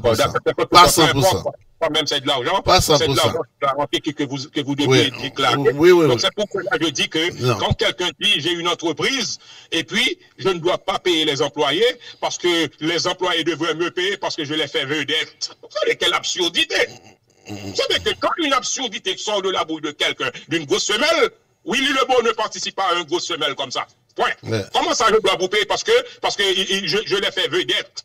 Et pourtant, il y en a beaucoup qui sont vedettes depuis le vote de leur maman. Donc, quand tu dis ça, tu es toxique, on te claque la porte au nez, on ne veut rien savoir, on ne veut pas s'associer avec des gens comme ça. Et point final. Parce que tu as une entreprise, tu ne dois pas voler les gens, tu ne dois pas racketter les gens, tu ne dois pas extorquer les gens, tu dois travailler pour l'essor de ton entreprise. Sinon, vous allez faire faillite parce que tu es un bandit, racketteur. Si Dieu, Willy Lebeau. Bon, j'envoie de l'eau, je ne mouille personne. Bon. Vladimir. Vlad. Oui, mais Gary, je pense que j'ai pas grand chose à dire, hein. C'est le comptable qui a parlé des dépenses d'entreprise. Notre excellent comptable. Tu connais mieux que quiconque les différentes dépenses qu'on doit, comme le mot le dit, dépenses d'entreprise. Donc, lorsqu'on a une entreprise, on fait une certaine dépense pour ses employés, mais c'est déductible de Exactement. C'est comme si on va au centre. Est-ce que la déduction, Gary, peut-être que j'ai une petite question pour toi. Est-ce que la déduction, c'est une déduction pour l'impôt ou une déduction de, comment je peux dire, qui va faire baisser le, c'est quoi déjà? Qui va faire baisser le BAI? Pour augmenter le BAI. Je vois ce que tu veux dire par là. Si on prend l'exemple des frais de représentation, toutes les dépenses au niveau de l'état financier, les frais de représentation, c'est sûr, ça passe à 100% au niveau de l'état financier, bien entendu. Mais au niveau comme de l'impôt, au niveau fiscal, c'est 50%. OK? Le 50%, c'est au niveau fiscal et non au niveau de l'état financier. C'est comme si je mets, comme j'achète. Et ça, c'est pour les frais de représentation, effectivement. Pour les frais de représentation. OK? Donc, j'achète pour $1000 de billets dans un état financier, le $1000, ça passe. Mais dans l'état financier, ça va être 500 qui passe. C'est 50%. Yeah. Okay. Donc, tu vois qu'il faut bien être à cela et puis bien imbu de ce qu'on fait pour au moins sauver de l'argent. Cependant, lorsque vous avez une entreprise comme votre cabinet de comptable, vous ne dites pas que je vais avoir 100%, que je travaille médiocrement et puis que les gens ne soient pas satisfaits et vous faites n'importe quoi. C'est parce que vous êtes consciencieux, ça commence par votre éducation et de travailler fort. Peu importe l'entreprise que vous avez la radio et puis comment vous débattez pour faire de cette radio-là la plus belle des radios. On dit bravo. Vous n'êtes pas là à racketter les gens, à vouloir sucer les gens, à vouloir de l'extorsion envers ces gens-là, vous dites n'importe quoi. Parce que on sait très bien que notre radio, notre directeur et madame la directrice, très généreux, hein? On ne peut pas dire le contraire. Surtout avec Willy Lebeau. Je dois dire que c'est ton problème. Si toi, on n'est pas généreux avec toi, mais je sais que madame la directrice, surtout, généreuse avec tous ses employés. D'accord, madame la directrice, je vous salue. Willy, je te remercie beaucoup pour la journée d'aujourd'hui. Et Vladimir, je te remercie également. Et Hugues Jean-Claude, et Laurent Duperval, le professeur Anthony Jaspierre, le docteur Jean-Yves Vampierre. Je remercie vraiment tout le monde et surtout je remercie les internautes qui nous écoutent religieusement. Et je vous dis merci. Et à la... plaisir, monsieur Jean-Gary, comme vous savez que c'est toujours un grand plaisir pour nous participer avec la radio pour émerveiller ces gens-là, pour essayer de les satisfaire. Donc c'est pour cela qu'on dit que l'effort fait l'effort. Chaque jour, on va faire d'efforts pour que la radio reste la plus belle des radios, surtout sur la planète. Signé Willy Lebeau. Bon. Merci Willy. Je vais essayer de vous laisser avec un petit quelque chose de l'événement qu'on a couvert. Bien entendu, c'était avec Dieudonné Larose.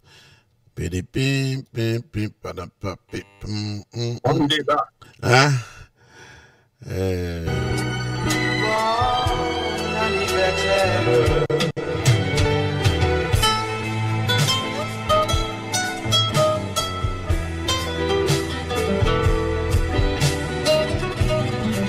Joyeux anniversaire, la Rose!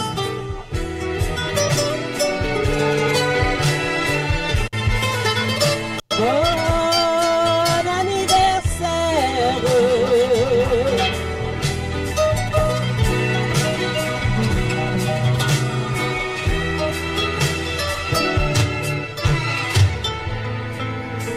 Encore un nouvel an,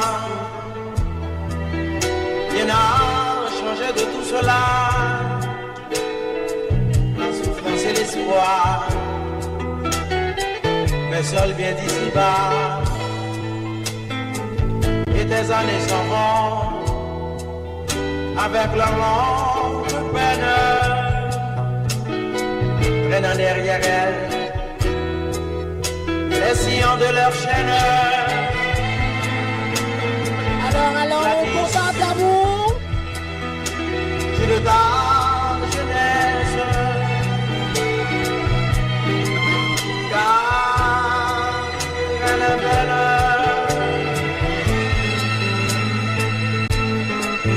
Bon anniversaire, ma chérie. Bon anniversaire.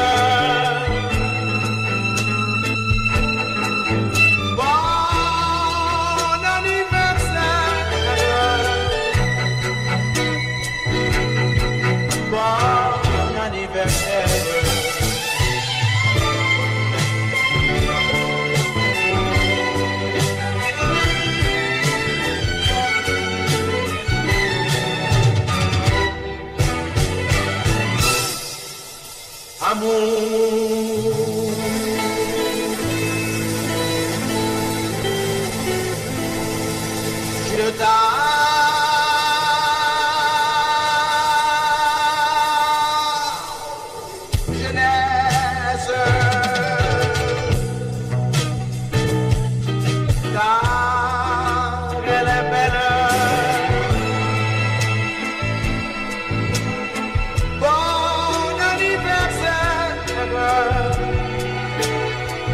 mon amour. Bon anniversaire, girl. Alors, il nous reste encore quelques secondes pour lui souhaiter un joyeux anniversaire. Il y a une suite des choses. Bonne année.